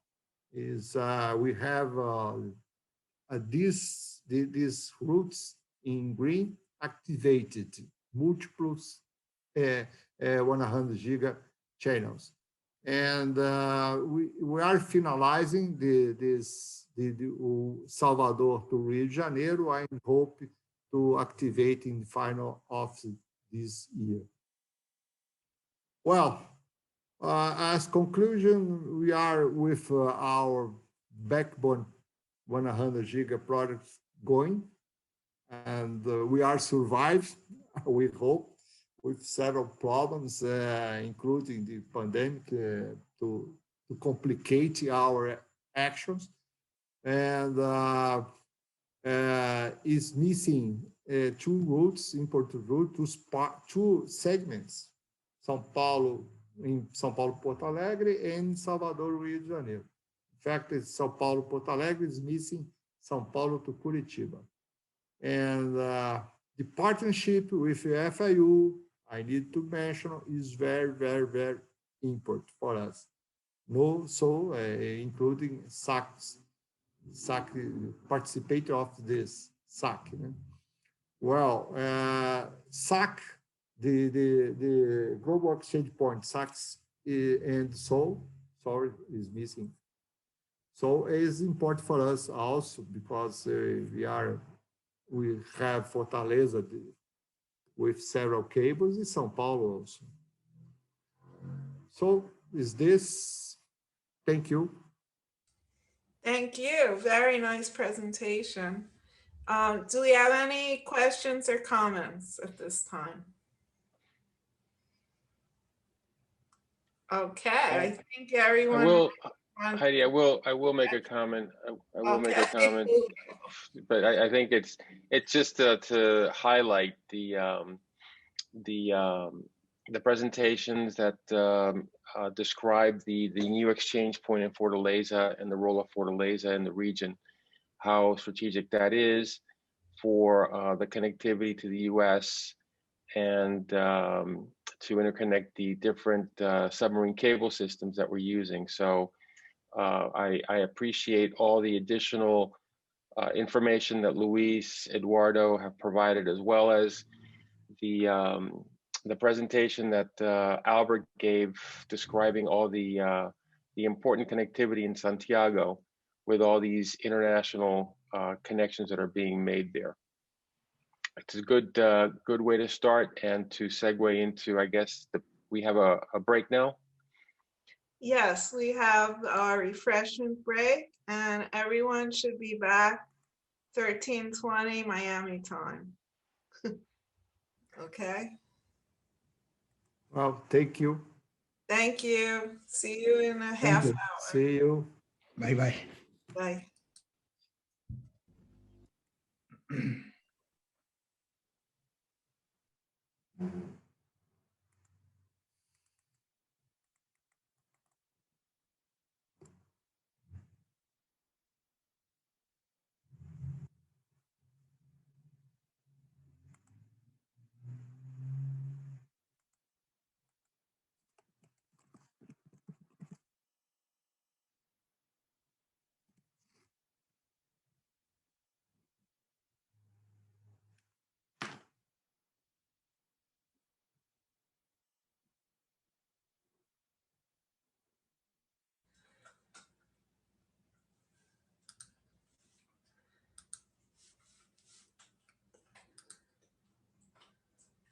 Okay, well, our next presenter is with Tenet and representing Tenet and Sanren. And this is the first presentation we've had from Africa at our meeting. Shukri Wiener will be presenting. He's executive officer. And I have a motion to the chairs of the SAACC that we consider a name change to South American and African Astronomy Coordination Committee. We can take that under advisement. Please go ahead, Shukri. Thank you for staying up with us. Thank you, Heidi. Let me get my screen shared.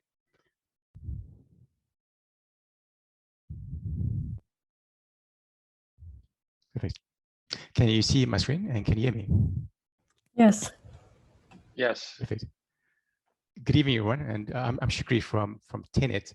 I'm coming to you from Cape Town in South Africa. So before I move to the next slide, just to share with you this, so the SAACC comprises of two parts, Tenet and the Sanren competency area within the CSIR. Together we form the SAACC. So Tenet's main responsibilities is the operations of the network, but we're heavily involved too with the architecture work as well as the deployments. So the outline for today's discussion is just share with you international connectivity, how we're connecting from South Africa to other parts of the world, the RNE exchange points that we interconnect with, and as well as the networks that we currently connect with at those points. I'm also going to share with you the Africa continental interconnects that we have with our local regional RENs. And then I'll go down to the South African network, how we connect between cities locally, and then have a focus on the local astronomy sites that we have on the network. I'll also share with you some of the international collaborations that is currently taking place from one of those sites. So the international activity, TNET itself currently has 4 major international nodes, 2 in Europe, London and Amsterdam, and then Cape Town and Umzini. So let me just move this window out the way. I've got a window stuck here and I can't show you, I can't move my laser across to show you where Umzini is. Give me 1 second.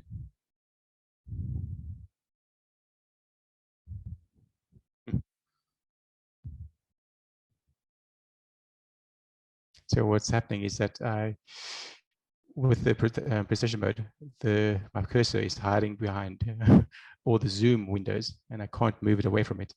Give me 1 second. If you want to go into slide mode for this, it's okay. No worries. Give me 1 second to see if I can get this going. Sure. Would everyone else please make sure your mics are muted? Thank you. Oh, it was the laser that allowed me not to click on it with other windows. So that's out the way, so I can put the laser back on again. All right. All right, so we've got nodes in London, in Amsterdam, Cape Town, and Umzini, which is on the east coast of South Africa. And those are international gateway nodes that connect to the submarine cables heading around the east coast. Those are the EASY and CCOM cable systems. And then around the west coast from Cape Town up to London, we've got the WACS and SAT3 cable systems. A theme I've heard from the other NRENs that have been presenting is that redundancy and fault tolerance with the networks is quite important.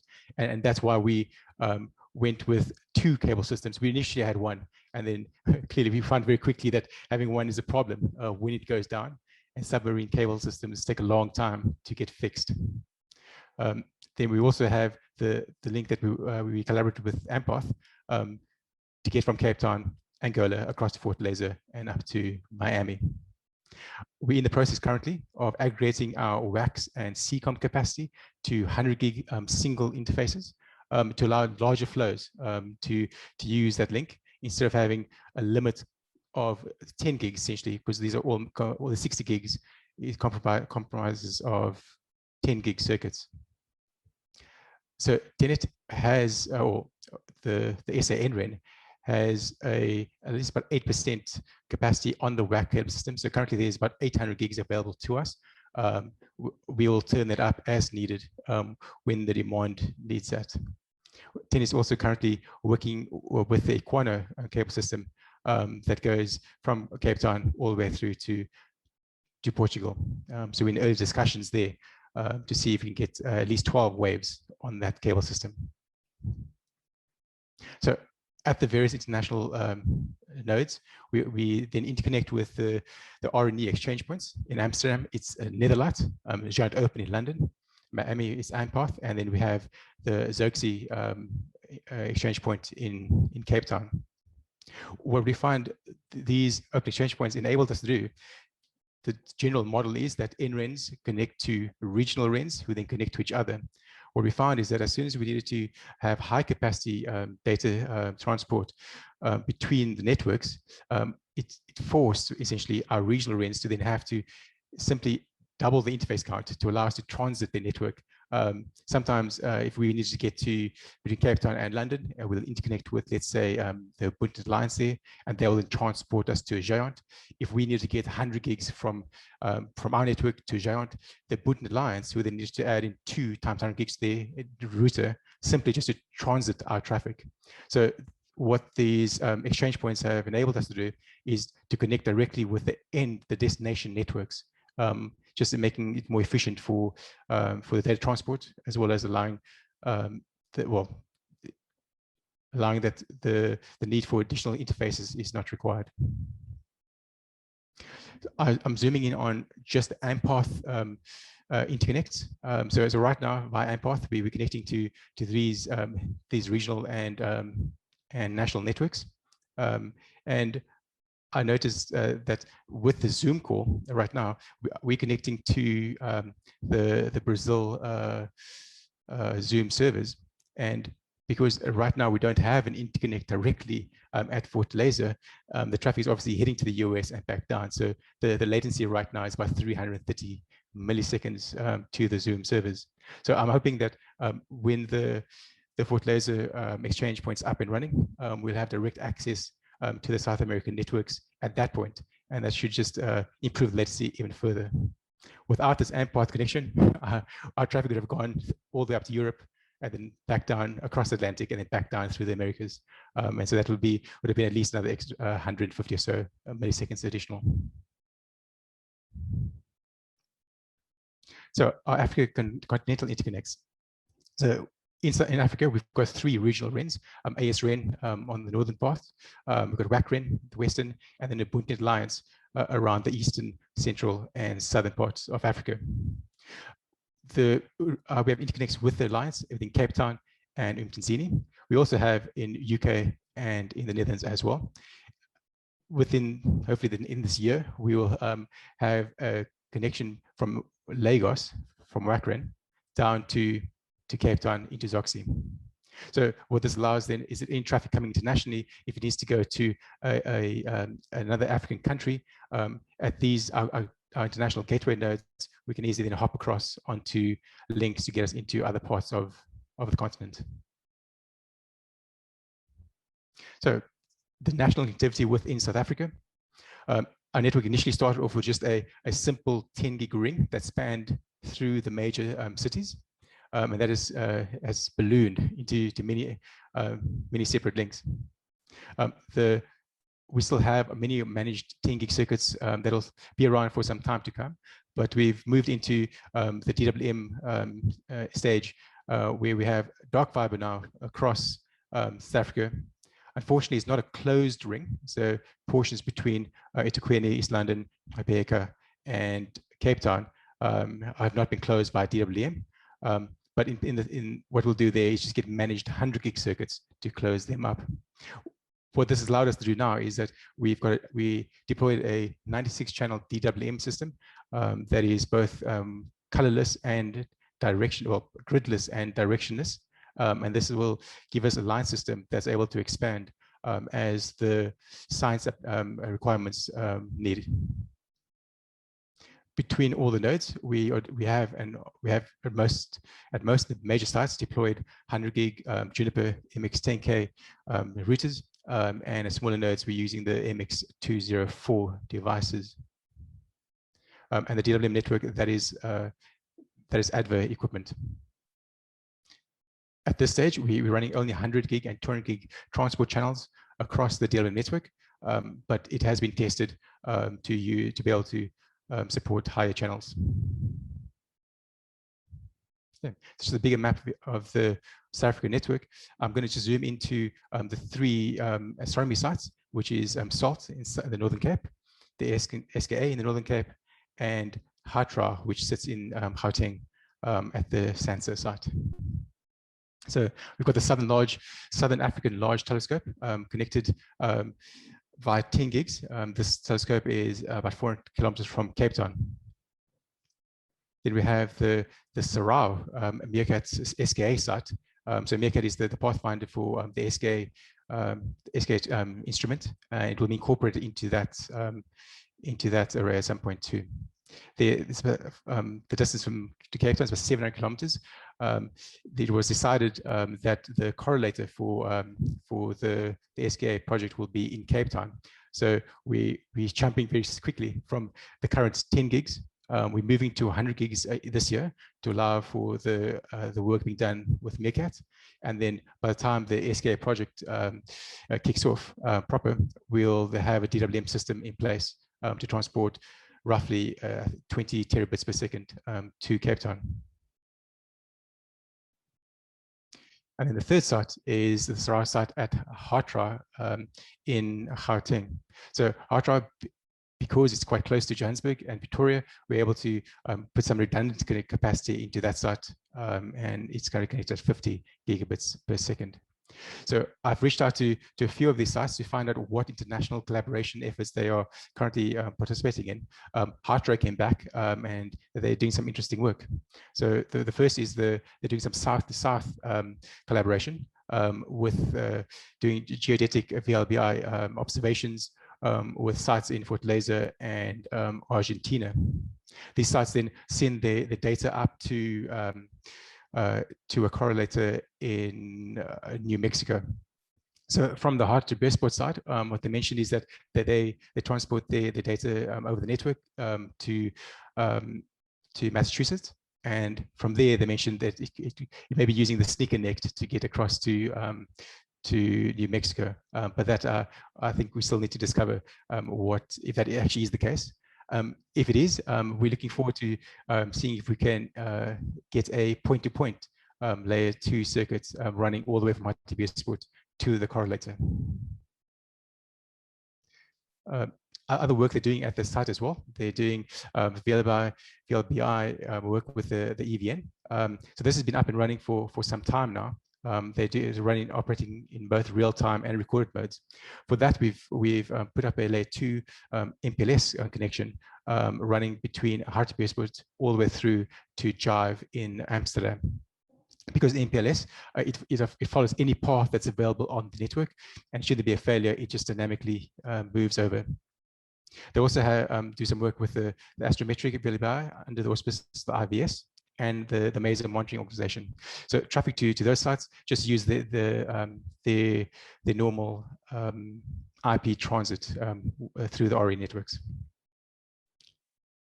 So yeah, so that was just an update on the connectivity within South Africa and how we connect to the rest of the world, and looking forward to working with the rest of the SAACC community or the SAACC community, and hopefully connect more of these instruments together. Thank you. Thank you so much, Shukri, especially for doing the investigation to find out where there are collaborations between the observing and radio astronomy in South Africa and South America and the US. We have time for comments or questions. Anybody want to ask anything? Just a comment to welcome Shukri and Tennant and Sanran to the SAACC. Thank you.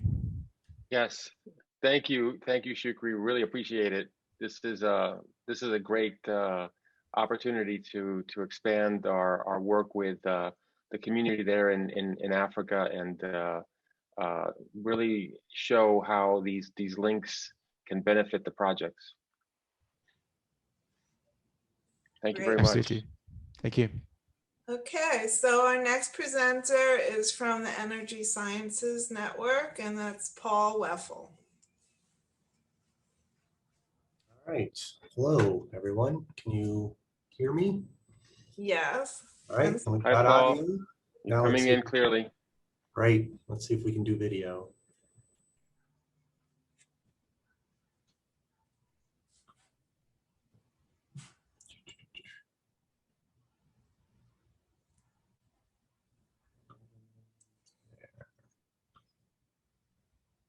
That's probably,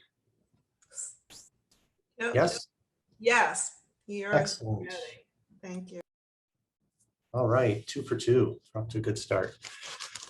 Okay, so my name is Paul Weffel. I'm a network engineer with ESNet, and I'm on a team with my colleagues Gisela Kappus and Kate Robinson. that is tasked with supporting the Rubin Observatory network efforts. And it's been a year since we were last together.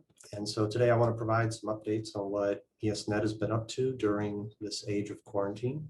I'm going to give a brief background on ESNet for those that haven't heard of us. I'll provide an update on the ESNet 6 project, talk about our automation efforts, and introduce our low-level packet analysis system, which is something we call high touch.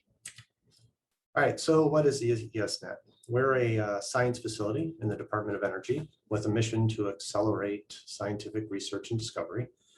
To do this, ESNet focuses on building a fast, reliable network designed to facilitate large data transfers. And we engage with the scientists to understand what it is they need to perform their research. And then we use that information to inform and guide the development of the network. So we connect to all of the Department of Energy national labs.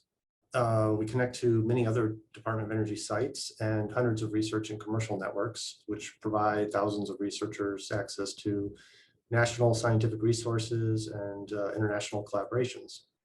Unfortunately, we don't have any direct connectivity to South America or Africa, but we're fortunate to have a rich peering relationship with partners like Amlight, Red Clara, and Tenet, which provide us reachability to these other regions. So like many other research and network providers, we have seen exponential growth in our total traffic volume. That is until the pandemic hit. You can see that we have a little bit of an impact there. We attribute this drop off in traffic to the national labs having reduced on-site staff and some of the science facilities either being offline or running at reduced capacity. And like other R&E organizations, we saw a similar shift in commodity traffic as the pandemic kicked in. And you can see our transit links totally increased in volume as everyone moved to working from home. Fortunately, we have a traffic analysis and capacity planning process that had identified that our transit links were commodity transit links were targets for upgrades, and we had completed those upgrades from 1 gig to 10 gig sometime before the pandemic hit. So that was very fortunate. So in order to keep up with these traffic growth curves, ESNet evolves, and we've been evolving over the years, and we're in the midst of an ambitious move to the 6th generation of the ESNet network, which is what I'm going to give you updates on now. All right, this picture shows the high-level components of the network and how they'll change as we migrate to the final ESNet 6 architecture. The trick here is we are evolving all these components while we maintain an operating network 24/7. And so we hope to be completely finished with this project by 2023. We are currently on ESNet 5. I don't know where my pointer went. Actually, we're on ESNet 5.5, sorry, where we have replaced the optical core and underneath our packet layer. So I'm gonna go back here for a second. So we have these things that we call low touch and high touch, and I want to describe a little bit, take a detour to touch on what we mean by that. So in the ESNet 6 world, we've defined high touch to be things that use a programmable data plane. So they have highly customizable silicon that allows us to write code to do interesting things with the network packet. And low touch is what we use to reference traditional fixed purpose silicon that forwards packets. And so it's in the standard commodity hardware, routing and switching hardware. Okay, so now that we all know what high touch and low touch are, that won't seem strange as we continue through here. Okay, so the first phase involved migrating the optical core while maintaining the current ESNet 5 routing infrastructure. So we moved from a shared optical system with Internet 2 to a new open core optical system, and that phase is done. A year ago at this conference, I presented this picture, which showed how far we had gotten with the optical deployment. even with the pandemic, which slowed us down a little bit, we managed to complete the transition. And so now we are at a fully operational open optical system, which brought us to the completion of phase 1.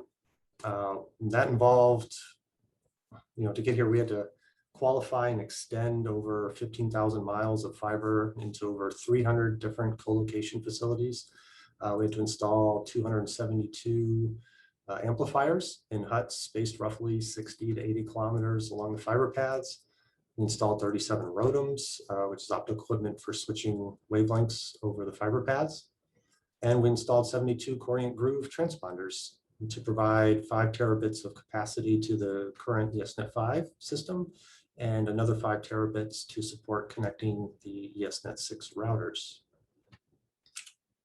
Okay, so going back to the high level view, we're now in phase 2, which is moving the low touch packet layer, this blue box, to new routers and protocols. So phase 2 is in progress, and we had to, we completed our RFP for our routers. So we're going to install 67 new routers. We're going to install a out-of-band management network, which is based on the LTE cellular network, in 27 additional locations on top of the ones we installed them in for the optical system. We're going to install 41 transponder units from Sienna. The open line system allowed us to put in vendors, different vendor systems for transponders. And so the second wave will be Sienna systems. That will provide 15 terabits of capacity. And we're going to do some fiber upgrades for a couple of our science labs. Okay, so in the router RFP, we had responses from lots of different major vendors. And in the end, we selected the Nokia 7750 SR2S as providing the best value. The 7752S is a 2-slot router with 5 rack mount units of space. And we're using the same chassis everywhere throughout ESNet, but we're populating the line cards with different models depending on the role of the router. So we're using creative names to describe the 2 different router types we're deploying, large and small. Large is, the terms refer to the total aggregate forwarding capacity, not the size of the box. So the large router is populated with line cards that support 24 400 gig ports, or a combination of 400, 100, and 10. It has more forwarding ASICs, more buffer, and advanced queuing capabilities than the small router, which is very similar with different line cards that are licensed for currently 6 by 100 gig per line card. So we'll have 12 by 100 available per chassis, but we could go up to 36 by 100 when the time comes. Okay, and then phase 3 is going to focus on that aspect that I talked about, which is called the high touch service. And that's going to involve installing 2 compute servers in 42 locations, and each server will contain FPGA cards, which will have a connection into the data plane of the network. So, excuse me. So the high touch services with the FPGA cards, what are these going to do exactly? Well, the intent is twofold. It's to provide an innovation platform, excuse me, part research, part production. It will be used to help lay the foundation for ESNet 7. When we combine the ability to steer flows through the high touch system with segment routing, we'll open up lots of interesting possibilities. One of the first use cases of the high touch system will be in a passive role. So we're basically feeding packets to it. We're not going to pass any data flows through it. And it will be to provide precision network telemetry for real-time analysis of network flows. So this is an example of 2 ways the precision network telemetry can be used. There's what we call flow distillation. We should be able to see if changes to the network like code upgrades, hardware replacement, etc., had an impact on flow performance. And the network microscope will allow us to do ad hoc analysis faster than what traditional flow collection systems would allow. The tiny graph in the corner shows some real-time tracking of a flow against what the models predict it should be able to do within the current network conditions. And all this data is planned to be streamed to an ELK-like stack running in the Google Compute platform. So the next piece and a big component of the ESNet6 project is our automation efforts. This slide shows the key components involved in manually standing up the components necessary for provisioning new services in our network. Excuse me. The items with checkboxes have been automated and are in use today for provisioning the ESNet6 routers as we deploy them. We still have a lot more work to do to automate the remaining pieces, but we still have some time to get that done. So the goal of the automation efforts is to get to the point where the happy person in the middle there can simply make a change in our configuration database and then visit the workflow engine to push out those changes.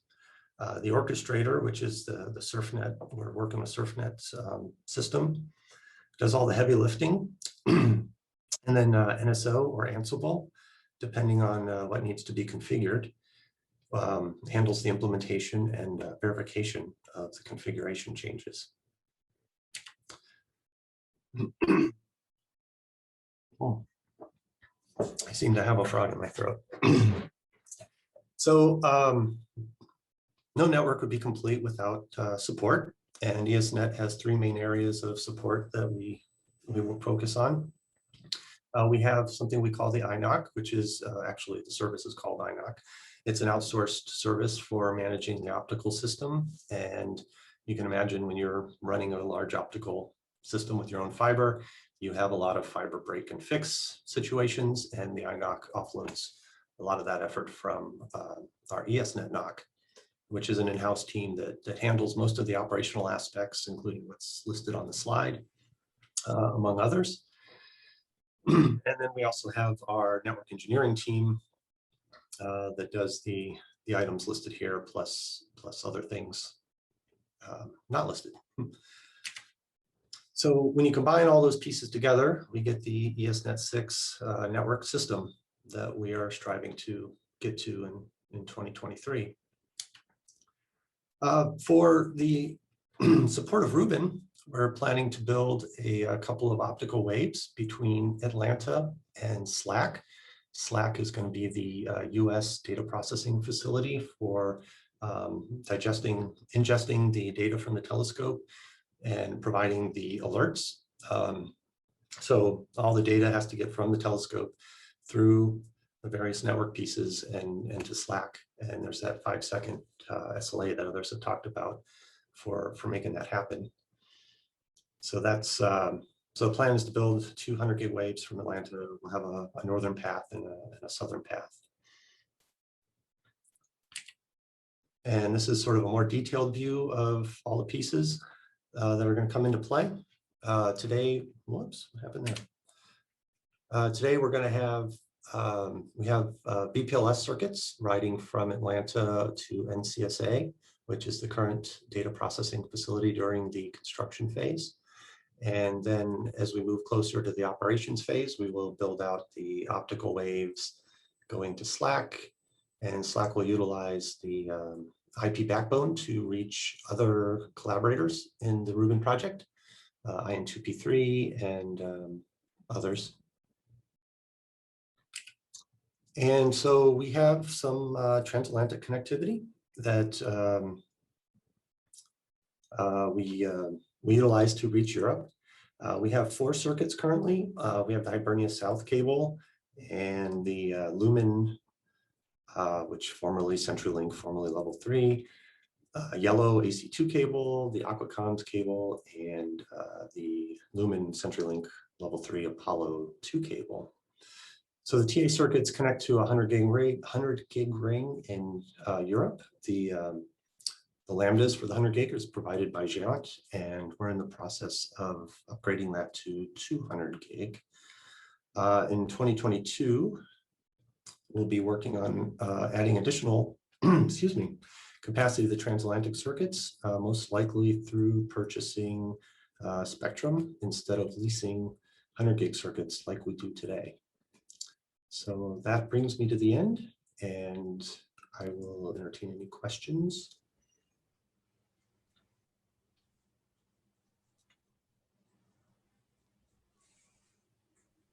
Well, thank you so much for your presentation. And I just comment that it emphasizes more than ever how by working together we can create these international rings. And eventually, I think we might be able to do that with Africa too. Oh yeah, it's fantastic, the international collaborations that are being developed. Yeah. Well, our next presenter is Chris Wilkinson with Internet 2.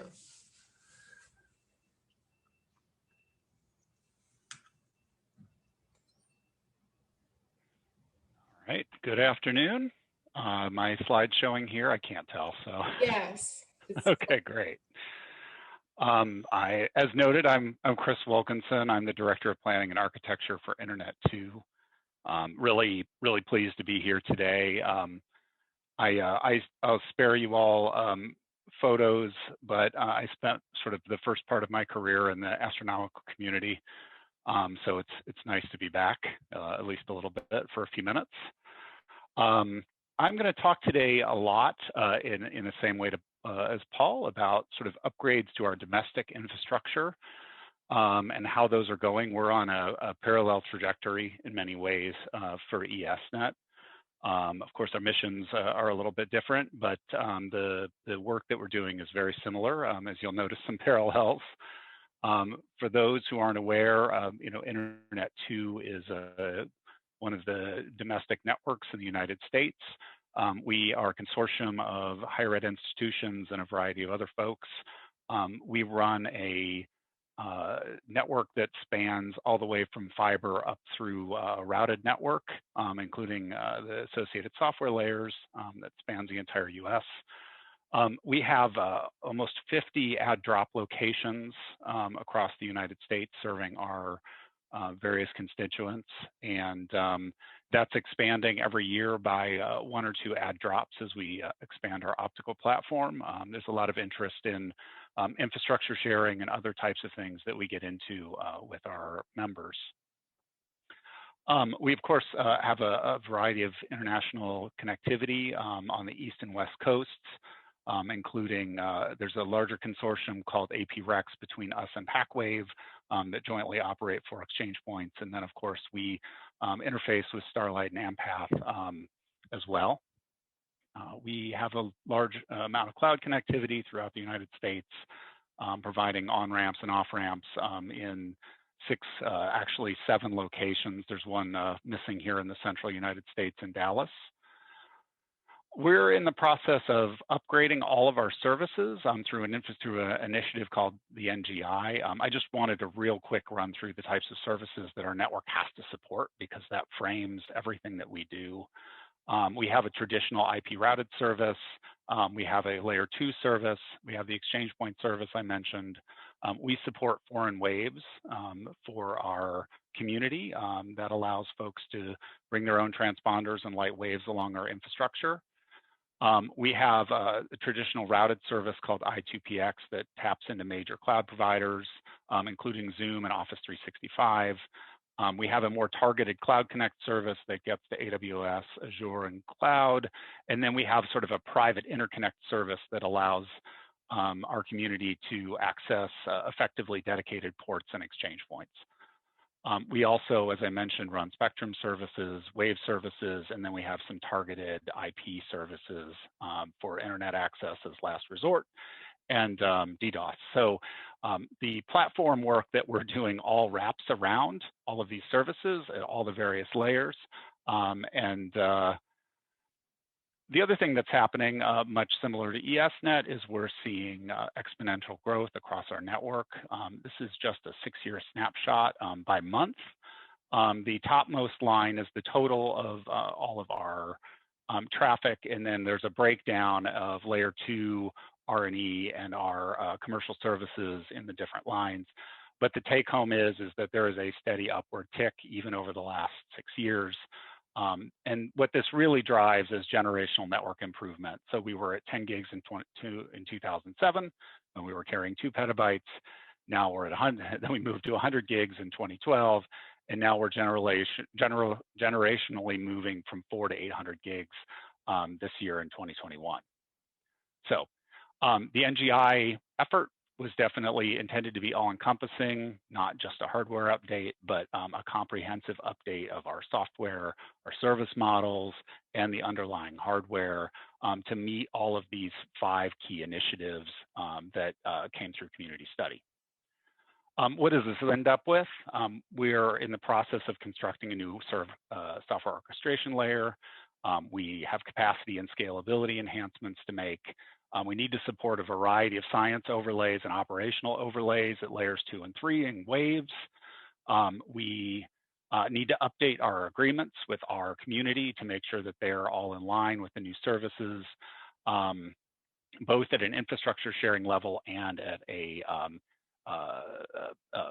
services delivery level. I mentioned the generational capacity, both at optical and packet. And then, of course, we need to provide good value to our community as well. So we need to, as much as possible, lower our operational costs. Unfortunately, technology has been a big help with that. We did an RFP that culminated in 2019. We selected Sienna. We ended up with their flex grid line system. We also packaged that with a new fiber upgrade. So we did a greenfield optical system and a greenfield fiber upgrade across most of our platform to single mode fiber, which is optimized for coherent transmission, which is, you know, the modern sort of the modern way. And then we went through a second RFP process where we selected Cisco as our packet platform. So that, coupled with the Wave Server 5s, gives us a 400 gig platform with very good power profile. And then Cisco also brings with it the NSO provisioning system to wrap that all together. So the traditional Internet 2 model was a large chassis with many cards, quite power hungry.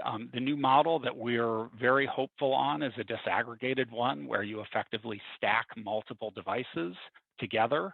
You bind them together with software, a lot of interconnect capacity, and you effectively create a chassis out of multiple discrete units. This is the backbone design that sort of falls out from that decision of disaggregation.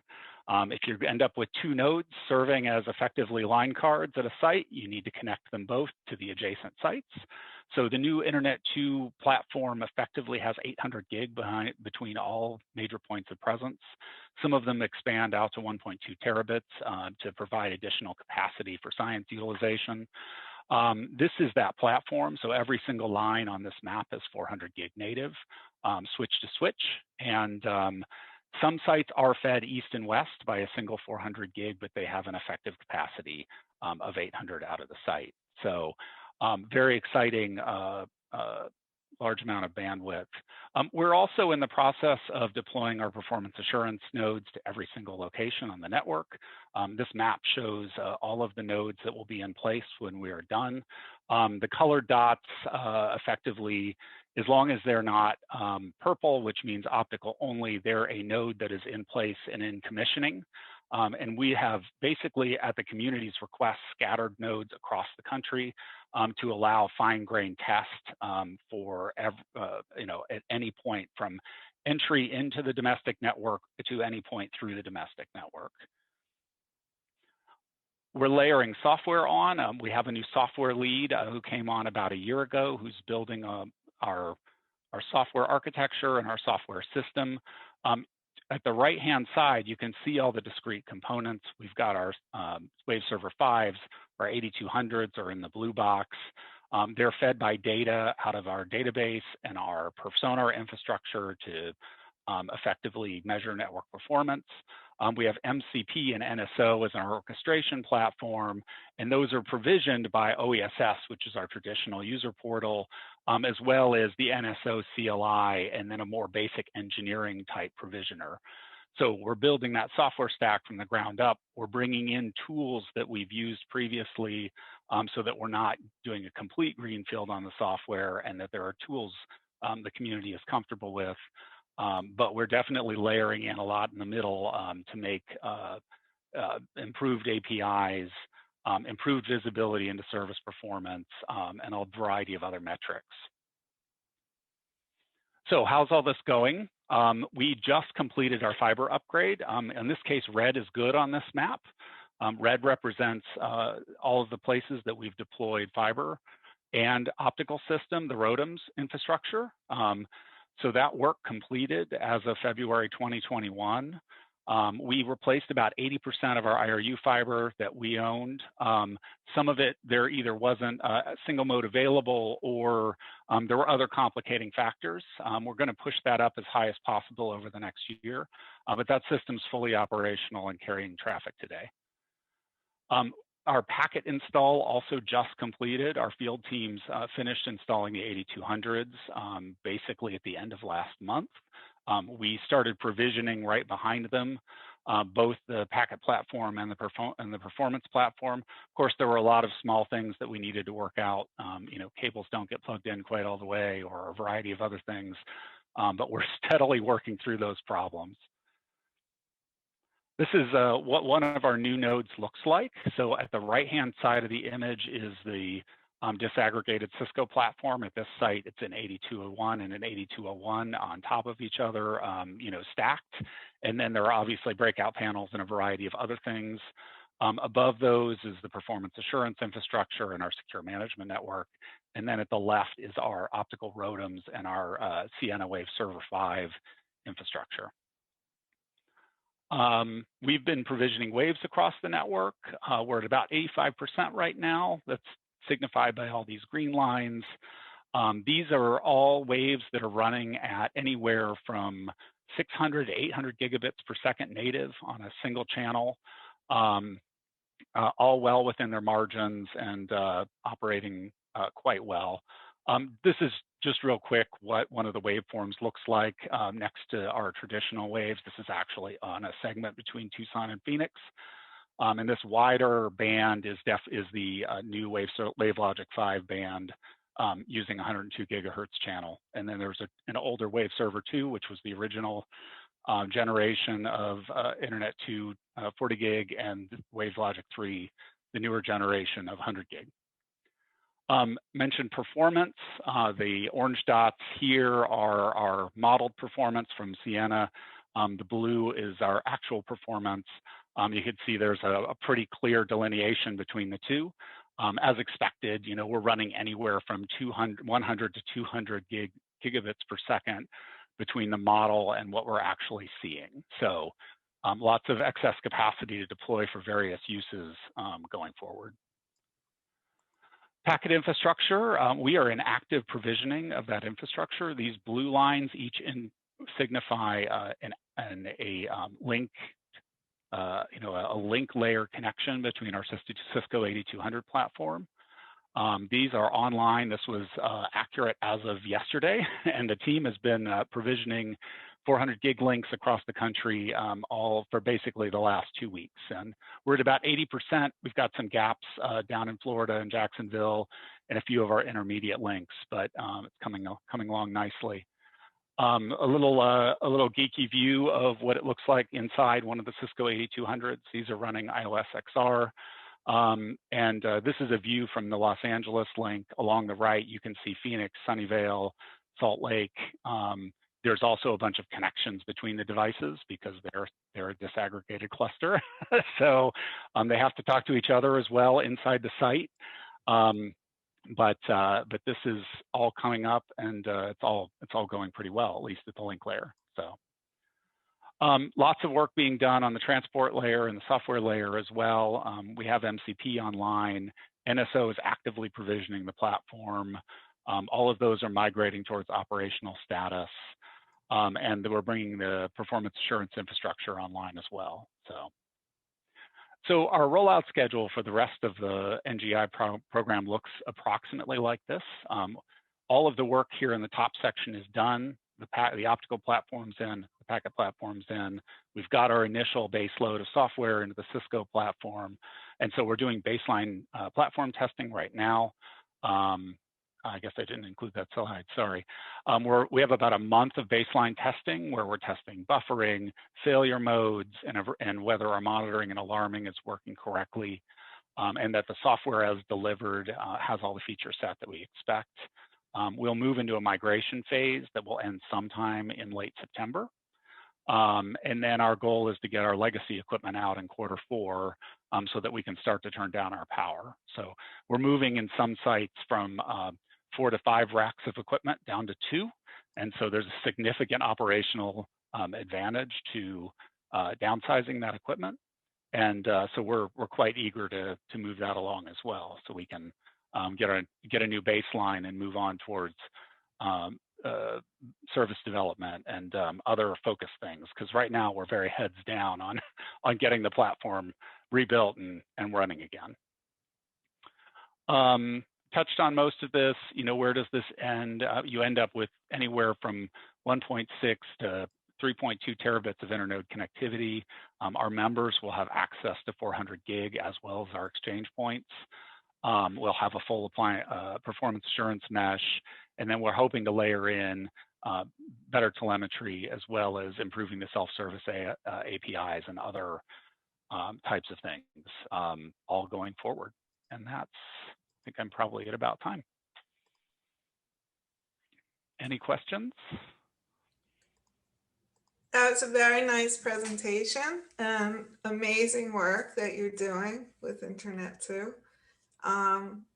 If anybody wants to comment or question Chris, you could do it now or in the discussion session later. Yeah, happy to sidebar. Okay. Our next presenter is Mark Foster with SAACC.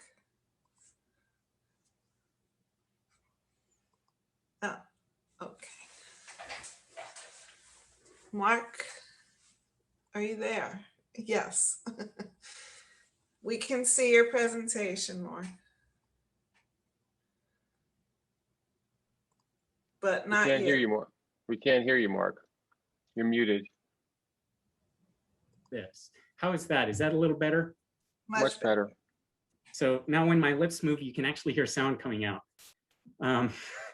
What a fantastic set of presentations that we've seen over the last couple of days. I'm amazed. I'm really excited by all of the work that everybody's doing, especially in the current circumstances. It's amazing how much progress, some of both the local area providers as well as the wide area providers have done.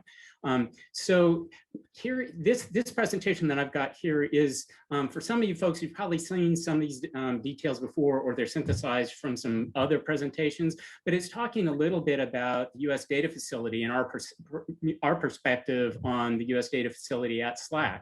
And then I'll touch a little bit on the networking pieces that we're doing right now in both preparation and kind of where we're at to make sure that we're ready for when we start to actually implement the US data facility here at SAACC.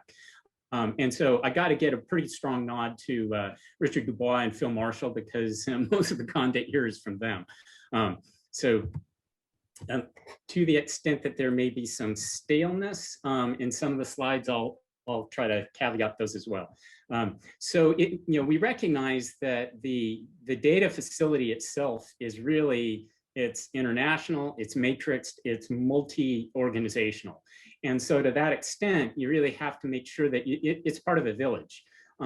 Even though we recognize that key pieces of this are at the USDF, it's really the success for the Rubin Observatory and success for the scientists that are using the data is by the combination of all of these organizations.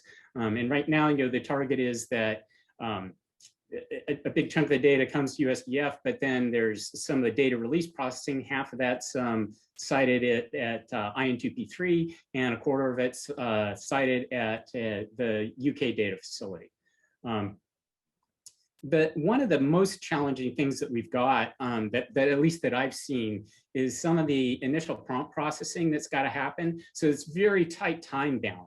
And it's a huge amount of data to ingest, process, and then get those alerts sent out. And those alerts are, those are going to be happening at high data rates, high frequency rates. And so to that extent, we need to make sure that, the latency, as you guys have heard, the latency is important and the throughput is important.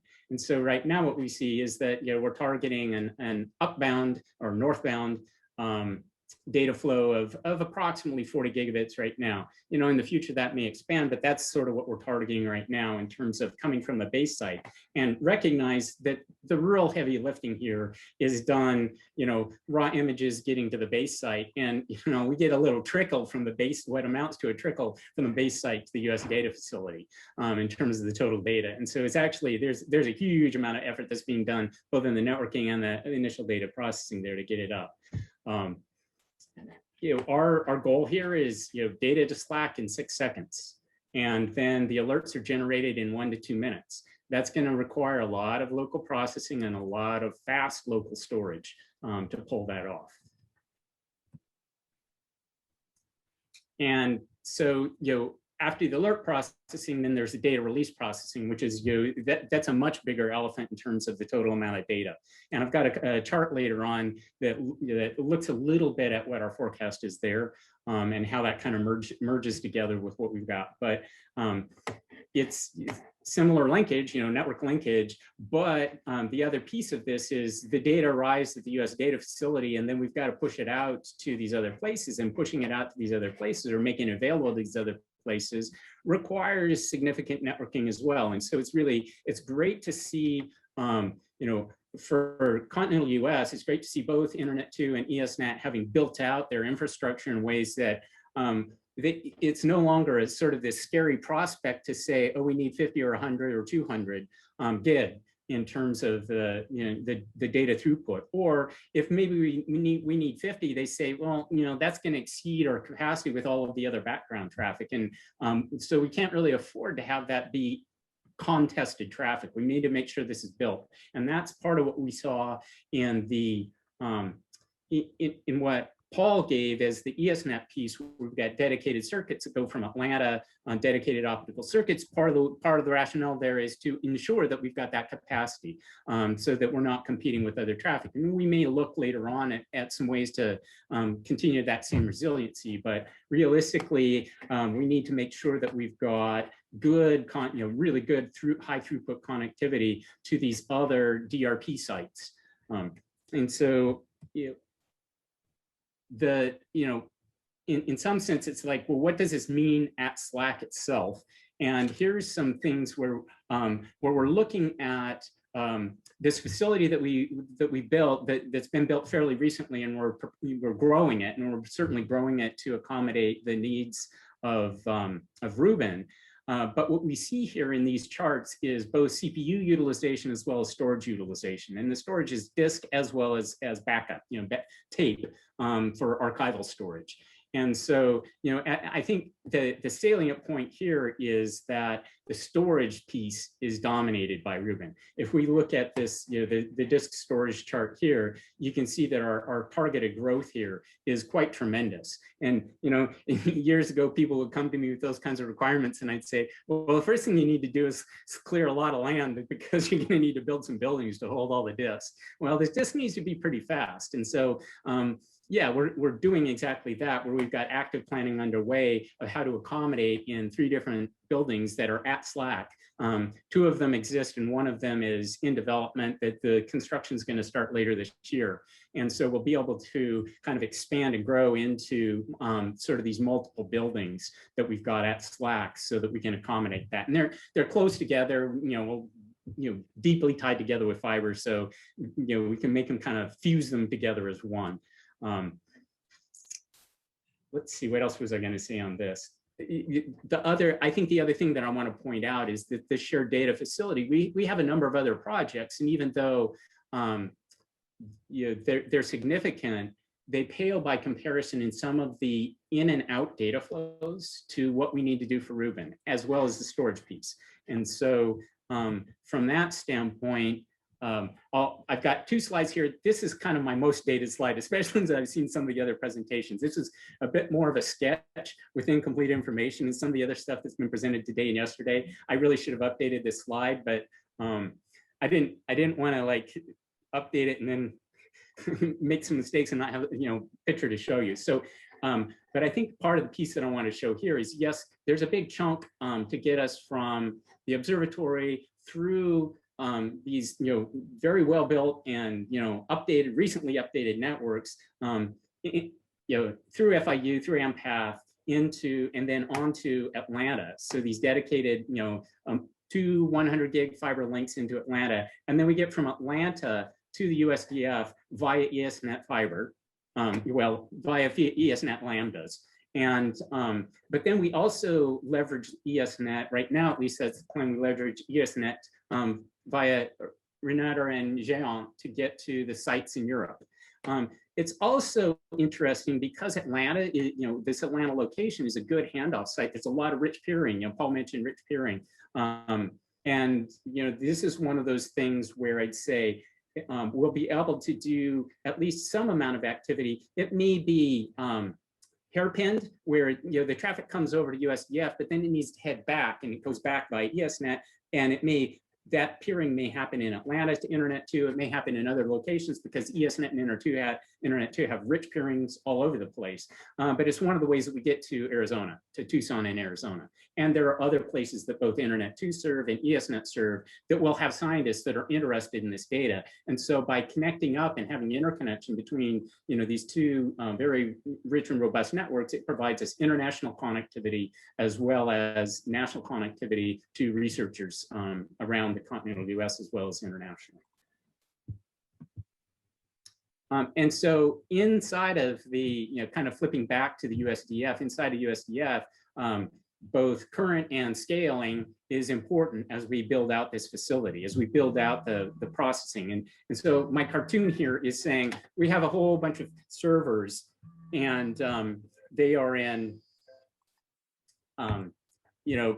servers and storage that are in our facility. And basically right now the expectation is that you scale them out kind of horizontally with lots of 10 gig connections through top of rack switches, and those top of rack switches have multiple 100 gig connections into a router infrastructure that is dedicated for the Rubin and SDF infrastructures.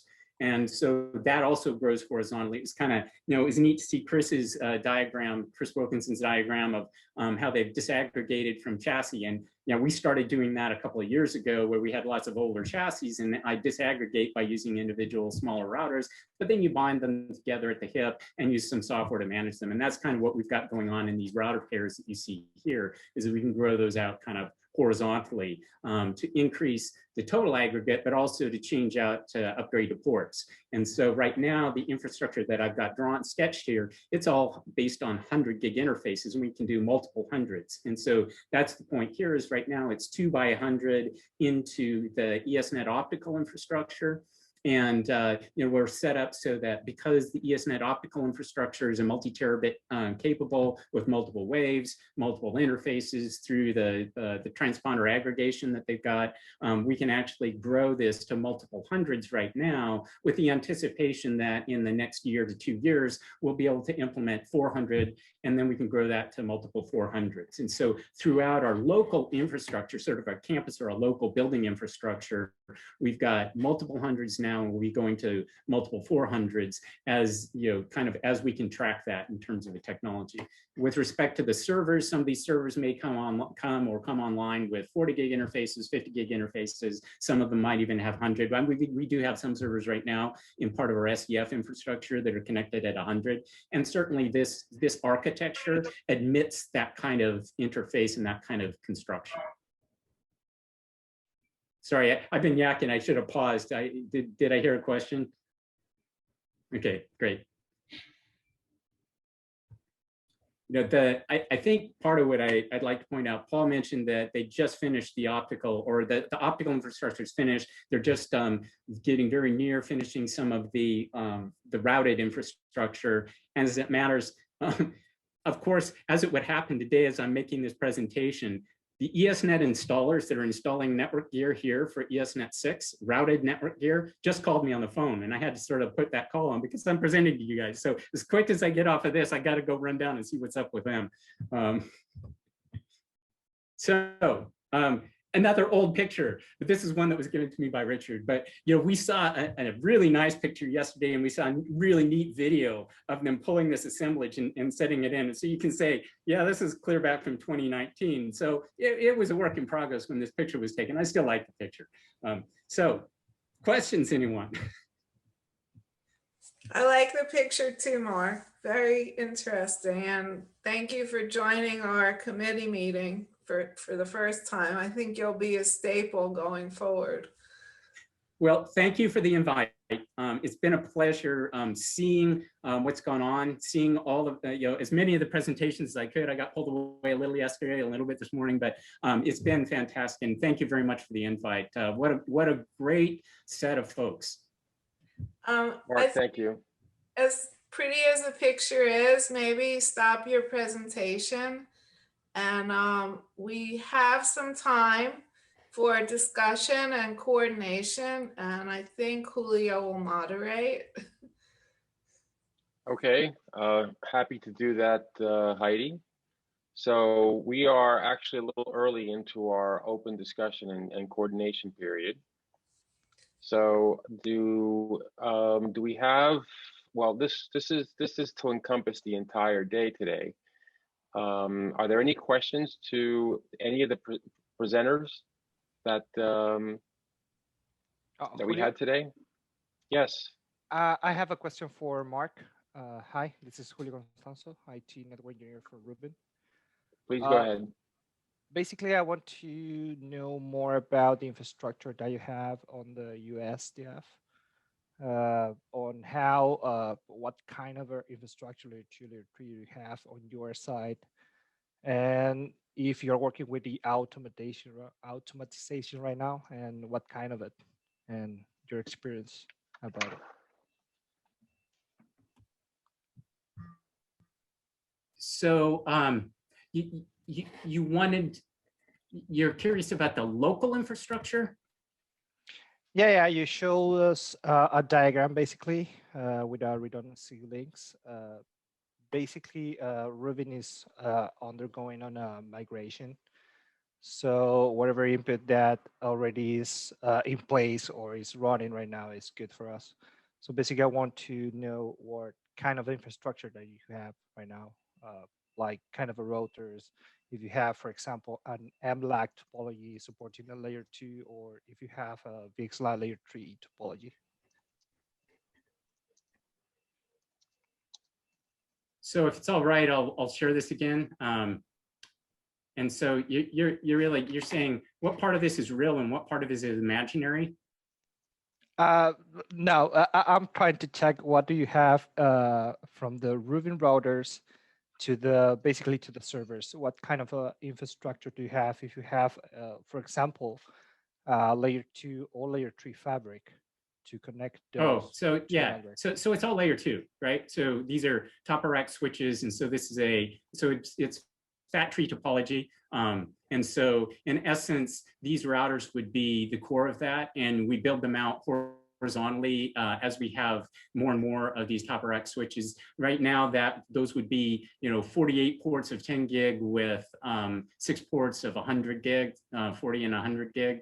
To the extent that we need to accommodate fatter or faster servers, then these switches in this would have more capacity. They'd be, instead of 10 gig ports, it would be 40 and 100 gig ports. So these connections would basically be layer 2 connections for the most part.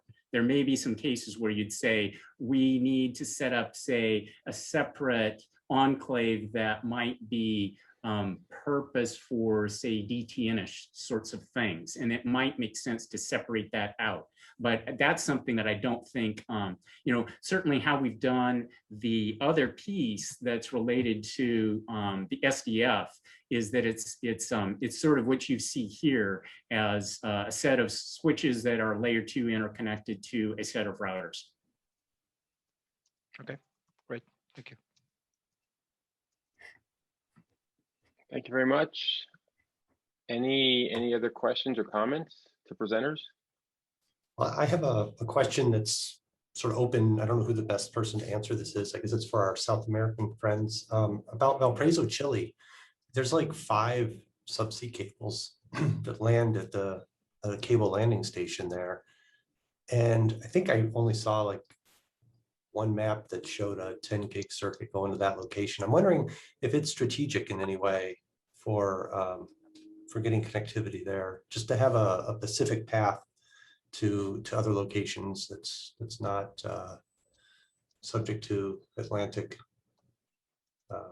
things like, you know, hurricanes and stuff. Albert, do you want to respond to that first? I'm not sure if I understood correctly. Most of the cables that we land in Chile, at least, comes to Valparaiso region, but the connectivity that we have is concentrated in Santiago, so the cable lands there, but all the WDM system is straight through Santiago. So in terms of the connection point, it is physically in Santiago. I don't know if Okay, so from the cable landing station, it's all backhauled to Santiago? Yeah, exactly. Yeah, okay. Thank you. Paul,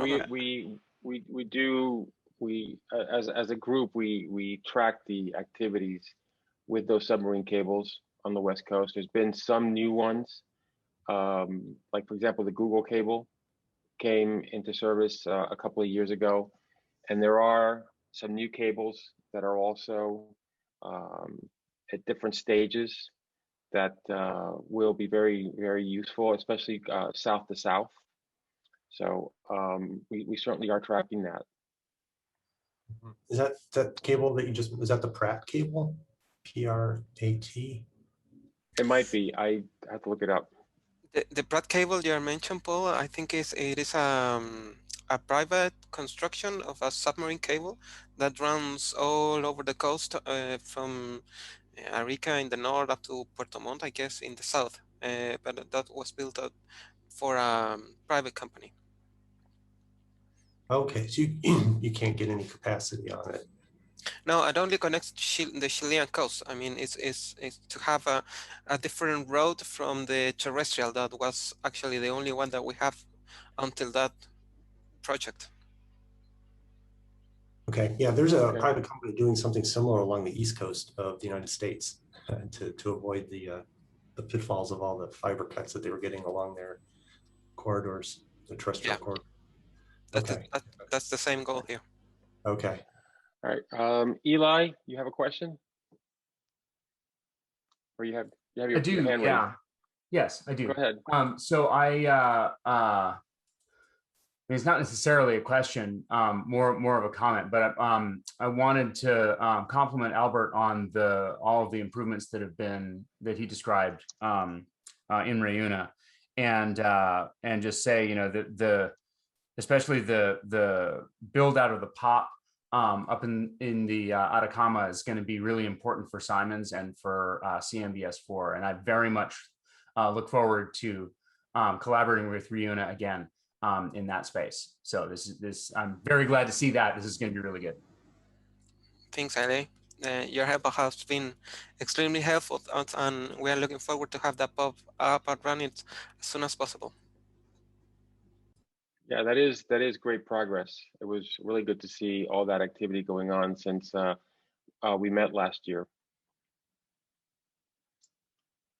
Okay, any other comments or questions or just topics to address today? So I did have one question. Go ahead, In Jeff. the various presentations for FIU, for ESNet, and so on, I saw some similarities in terms of instrumentation of the networks, packet level telemetry, more dynamic provisioning. These are clearly the more software enabled device implications that one can now start to program these devices in various ways. I'm wondering if there is any collaboration across the networks going on in this to come up with any sorts of, I don't know whether it's technology sharing or lessons learned or standardization or anything like that. And what are the vehicles that those kinds of efforts are being pursued through? And that's a general question to all the operators. Anybody want to step up to respond to Jeff's question? I'll just give a general answer in that all of the networks under the AMLITE Consortium umbrella, we're all working together. And I think you know, because you're hosting the net meetings, that we have RNP, we have RedNest, we have a lot of interaction with Rayuna and Red Clara. So in that sense, it's very tightly coupled. Right, right. In addition to that, Jeff, the technologies that you saw presented today, such as the programmable devices, that is an important part of what you're asking about, to be able to do some of that work and do that dynamically. And as it was either Paul or Chris mentioned in their presentations, like the traditional model, the forwarding capabilities were all in silicon. And now with these programmable devices, we have a lot more flexibility with software to do those functions without having to buy closed type systems from vendors that don't provide that kind of flexibility. So we're all moving in that direction, I think. But you saw some presentations today that have some current activities that will be making use of that technology. I guess what I'm sort of asking is kind of the next meta level at peering points. If we have a network utilizing these technologies in a certain way and it's peering with another network utilizing these technologies another way, does that mean we get the benefits end to end across the two, or are they really isolated domains that each optimize themselves and manage themselves?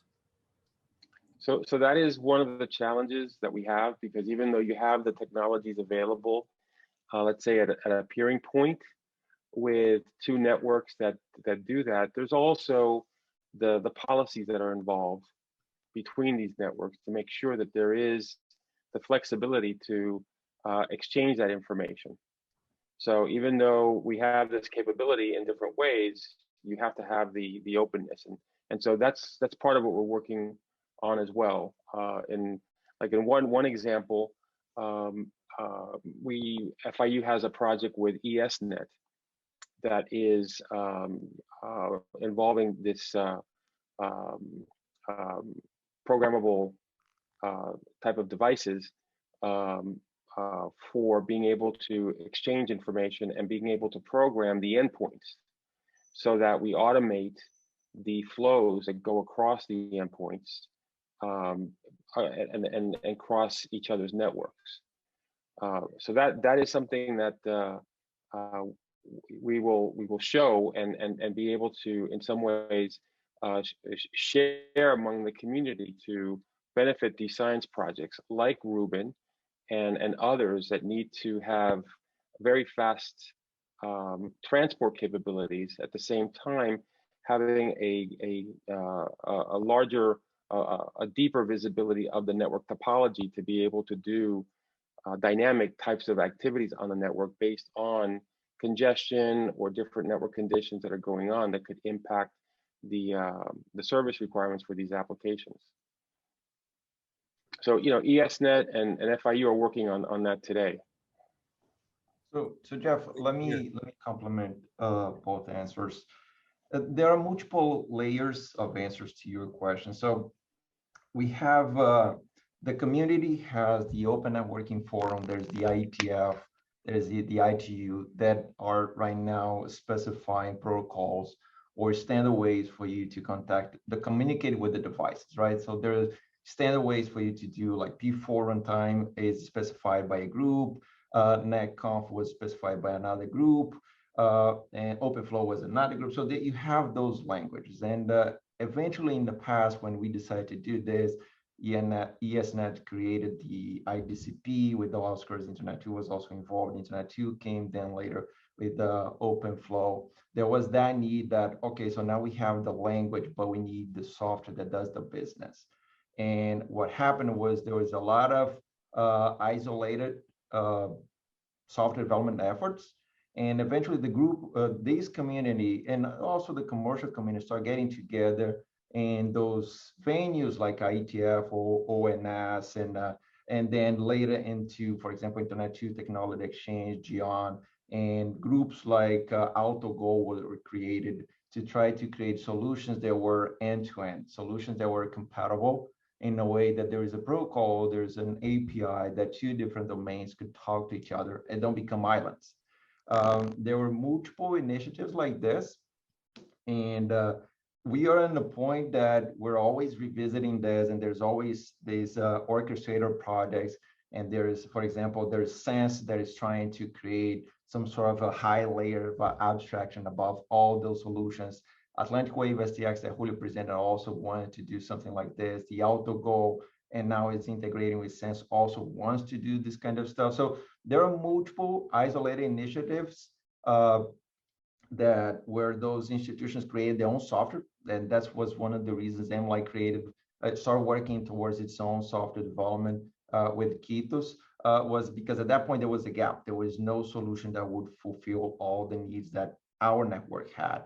And you can see this, that, for example, Paul was presenting, the ESNet was doing a lot of things with Ansible, which became kind of a very standardized tool for automation, for programmability, but leveraging standard interfaces like netconf, Yang, and all those data models. So yes, there are a lot of venues for you to discuss different ways of doing this and solving the same problem. I don't think there is a universal framework that is going to fulfill the needs of all the business, but at least this community here gets together quite often in those academic conferences to try to make sure that any solution created is compatible with the neighbor next door. Yeah, I mean, the nature of my question has to do with using the SAACC and the astronomy community to be advocates for these types of efforts from the demand side, if you will, and how we can benefit from them, and knowing from the operators whether we should try and push on one or another for support. Well, let me just say that with the communities that you know, like the SAACC community and the science projects, there's new projects now that are going to enable us to do some of this work and test it with the projects. Like the AmLite and the SDX project is working with Ruben and a few other projects to do some evaluation and test use cases. We also mentioned, for example, Fabric is another one like this that was mentioned, and there will be opportunities to test these new technologies in different types of scenarios and see how they benefit the SAACC community. Thanks so very that's much. part of the work that we're doing over the next several years, Jeff. Sounds excellent. Yeah. David Halstead, please come forward. Thanks everyone for fantastically inspiring information. I have this it's all about me question. As I look at, managing the VLBA, and Jorge can attest to this, I have 10 sites with 10 different network service providers for the last mile. Sometimes this last mile is 30 miles. And so as I walk up to Internet 2 or ESNet and tell them I want to connect, a field in the middle of Iowa or a hill in the middle of Brewster, Washington State, I get this like, well, dude, you got to get over there. First question, is there any push for a coherent approach to this distributed last mile problem where I have a consolidator, someone who will do this at a reasonable price and manage these networks, or do you just have to do it yourself? And the other one is related to the last question. For homogeneity end to end, I get what I'm given. If I want even an MTU of 9K, it's an act of Congress. So those two questions, how do we, as a research organization, walk up to this last mile that's in the middle of nowhere, because that's the requirement for the experiment, and then how do we try to get some uniformity on those end-to-end communications for really pushing the network performance? Well, you certainly have experts here to try and help with that question. Let's see, is Chris from Internet 2 still here?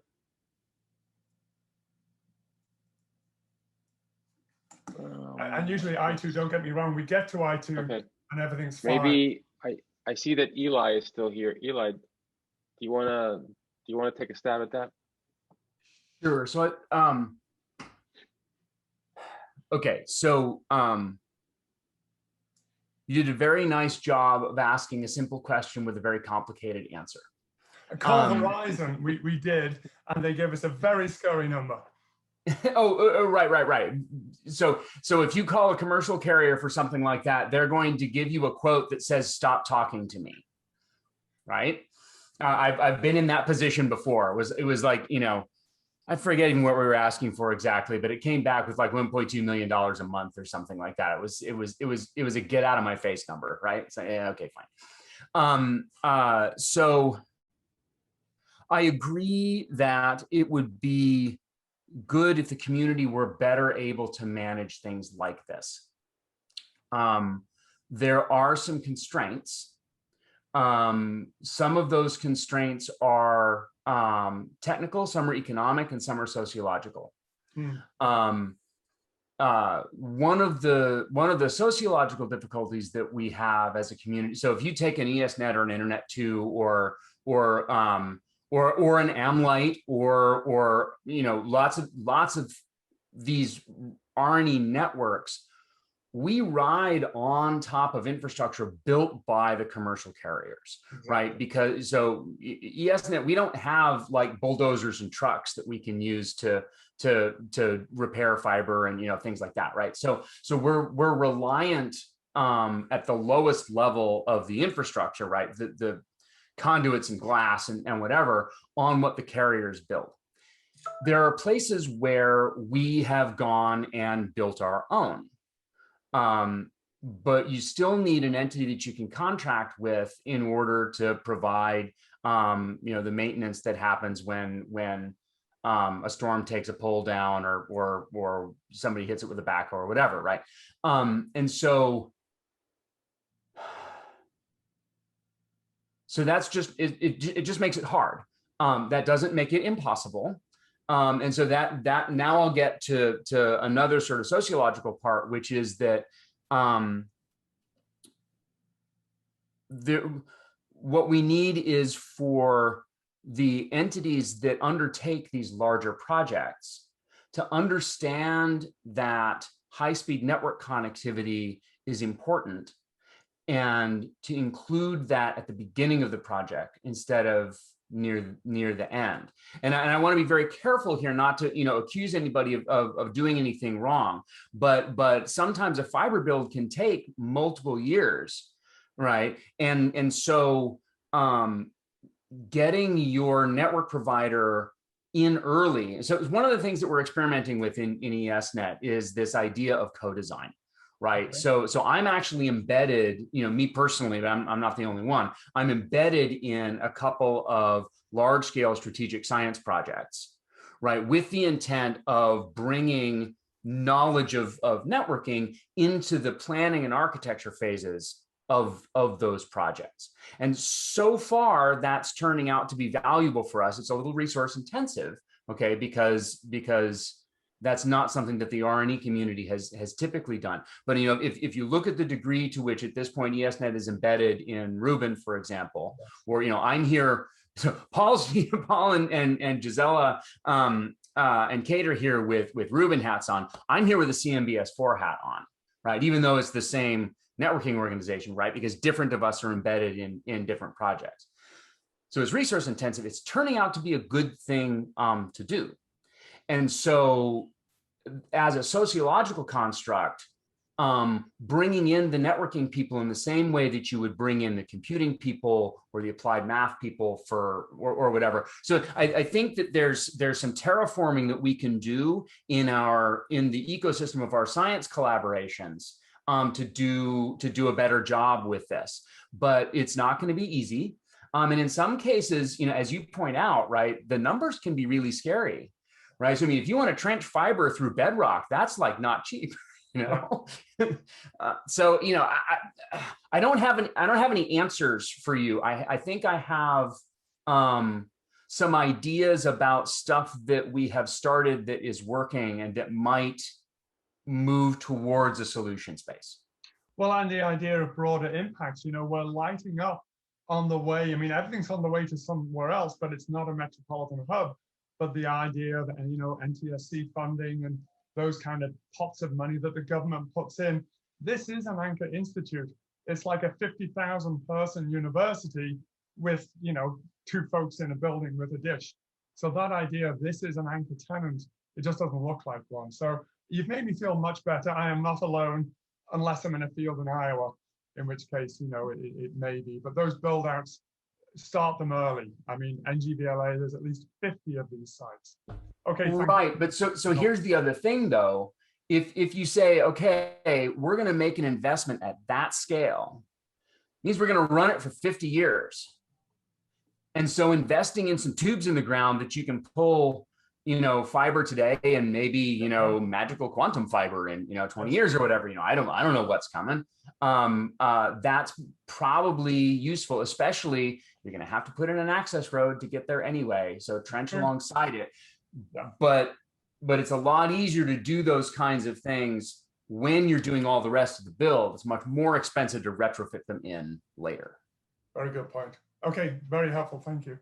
David, let me also just add to what Eli suggested, which, you know, this is his ideas with an experience with the code design activities at the time that the project is being planned. I mean, like for example, the NGVLA is a great example of starting to do a code design type of effort.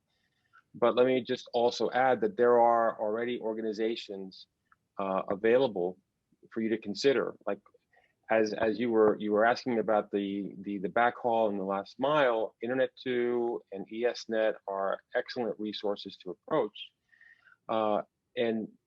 But there's also, for example, the excellent work that's been done at the state level with the regional networks. And there's an organization called the Quilt in the United States that Kevin invited me a year ago. They are amazing. And I used the Iowa Communications Network to get to North Liberty, Iowa. So yeah, it does work, but you know, it is one of those, you know, New Mexico, welcome to the desert. So yes, it's a shared pain, and you're exactly right. The Quilt is a really good jumping off point for at least making sure you're not missing something. Right, and the regional networks, the state networks, they pretty much are bearing the responsibility of the last mile to the universities, to the campuses, and so those are resources that you have available in many states. Some of the states where NGVLA is being planned, maybe the resources are low, but there could also be some opportunities to do cost sharing with these organizations. And that really presents a great opportunity for them because they certainly have a need, and they're looking for ways of being able to expand their footprint, and having the right partner to do that would be a win-win for everybody. Good point. Yeah. Okay. Any other comments or responses to David's question? Okay. Anybody have their hands up? No hands are up right now. Okay. All right. Well, I have a couple of questions from the earlier presentations. So I want to go back to Albert. So Albert, in your presentation, you showed the plans for extending the Reuna network down to the southern tip of Chile, like Puerto Williams, and I think Puerto Montt. Yes. Albert? Yes. Yes. So do you have yet a time frame of when this plan will take place, when the build out will take place, or what stage is it currently at? Sure. Well, so far we are in the stage that we presented the technical and economical project to the committee that needs to approve the project. This committee is going to be session by the end of May. So this is the information that we have, and if it is approved, the time frame that we have is that we might be doing the implementation by the end of this year, or the beginning of the next one. So hopefully the infrastructure will be ready in March probably. Okay, that's excellent. Okay, let's see. All right, I do have a question for Paul Weffel. Paul, you still there? Still here. So I wanted to ask you. You mentioned in your presentation you're using the SurfNet orchestrator. Right. Yep. How are your experiences with that orchestrator? Well, I personally don't have much experience beyond clicking some buttons to make it work. The team that has been working on that, though, has said in the past that they're pretty happy with it, and there's a lot of co-development that's been happening with SurfNet. So that's kind of all I really know. We're still moving forward with it, so that's a good sign. All right, great, excellent. That's helpful. I think when Geronimo and I saw it was a few years ago, when it's still in very early stages. So glad to hear that the development is going forward, and that your ESNet is part of that as well. Yeah, it's come a long way. All right, great. All right, we may have to take a look at that as well. Let's see. I think that's all the questions I had for the group. Any other questions or comments before we move on to closing remarks?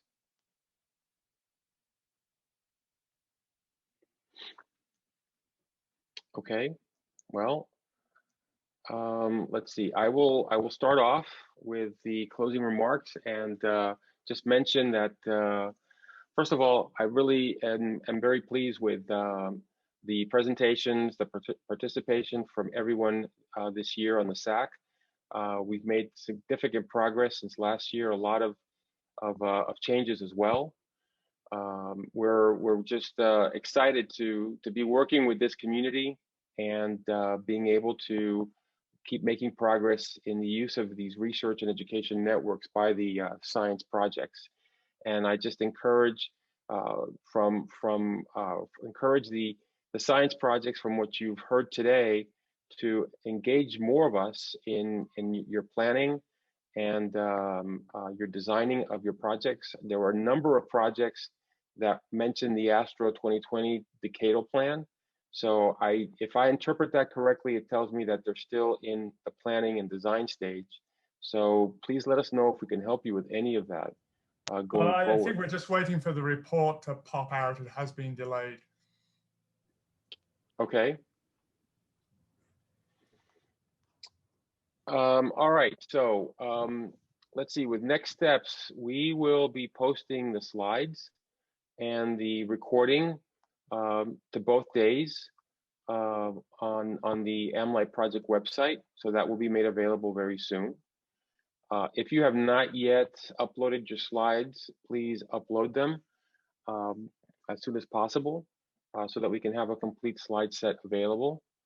And we will also be writing a report on the 2021 SAACC meeting. And once we have that written, we will make it available on the website. So I'm sure we will be going through a number of iterations and editing. We will also be sending to all the participants a survey. We would like for you to give us your comments, help by evaluating the SAACC meeting, letting us know where we can improve. Jeff, do you have anything you'd like to add?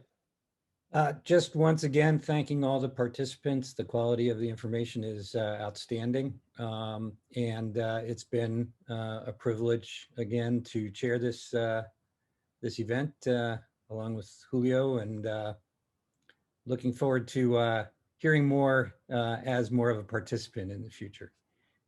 Well, we hope that you will stay connected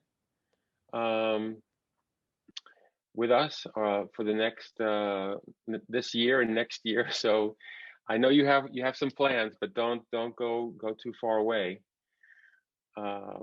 Let's see, is Bob Blum here today, or did you make it today? I am here. Oh, Bob, thanks, you're here. everybody. Okay, you want just to any say comments, thanks Bob? for all the great, thanks for all the great presentations, and I look forward to working with this group even closer next year. Thank you, Bob. We're looking forward to you being the chair of the SAACC. It'll be wonderful. And I would like to give a special thanks to Vasilka and to Heidi with their help in organizing the event. It was very, very helpful. Vasilka really put a lot of effort into making sure everything went forward smoothly. So thank you very much to both of you. With that said, I will go ahead and close the meeting, and we will stay in touch. And thank you all for participating. And we look forward to continue working with you. Thank you, Julio. Thanks. Bye. All right. Thanks, Thank folks. you. So long. Thanks, Joe. Stay well. See you. Be Take care. safe. Bye. See you. Bye-bye. Bye-bye. Thanks, everyone. Thank you. Goodbye.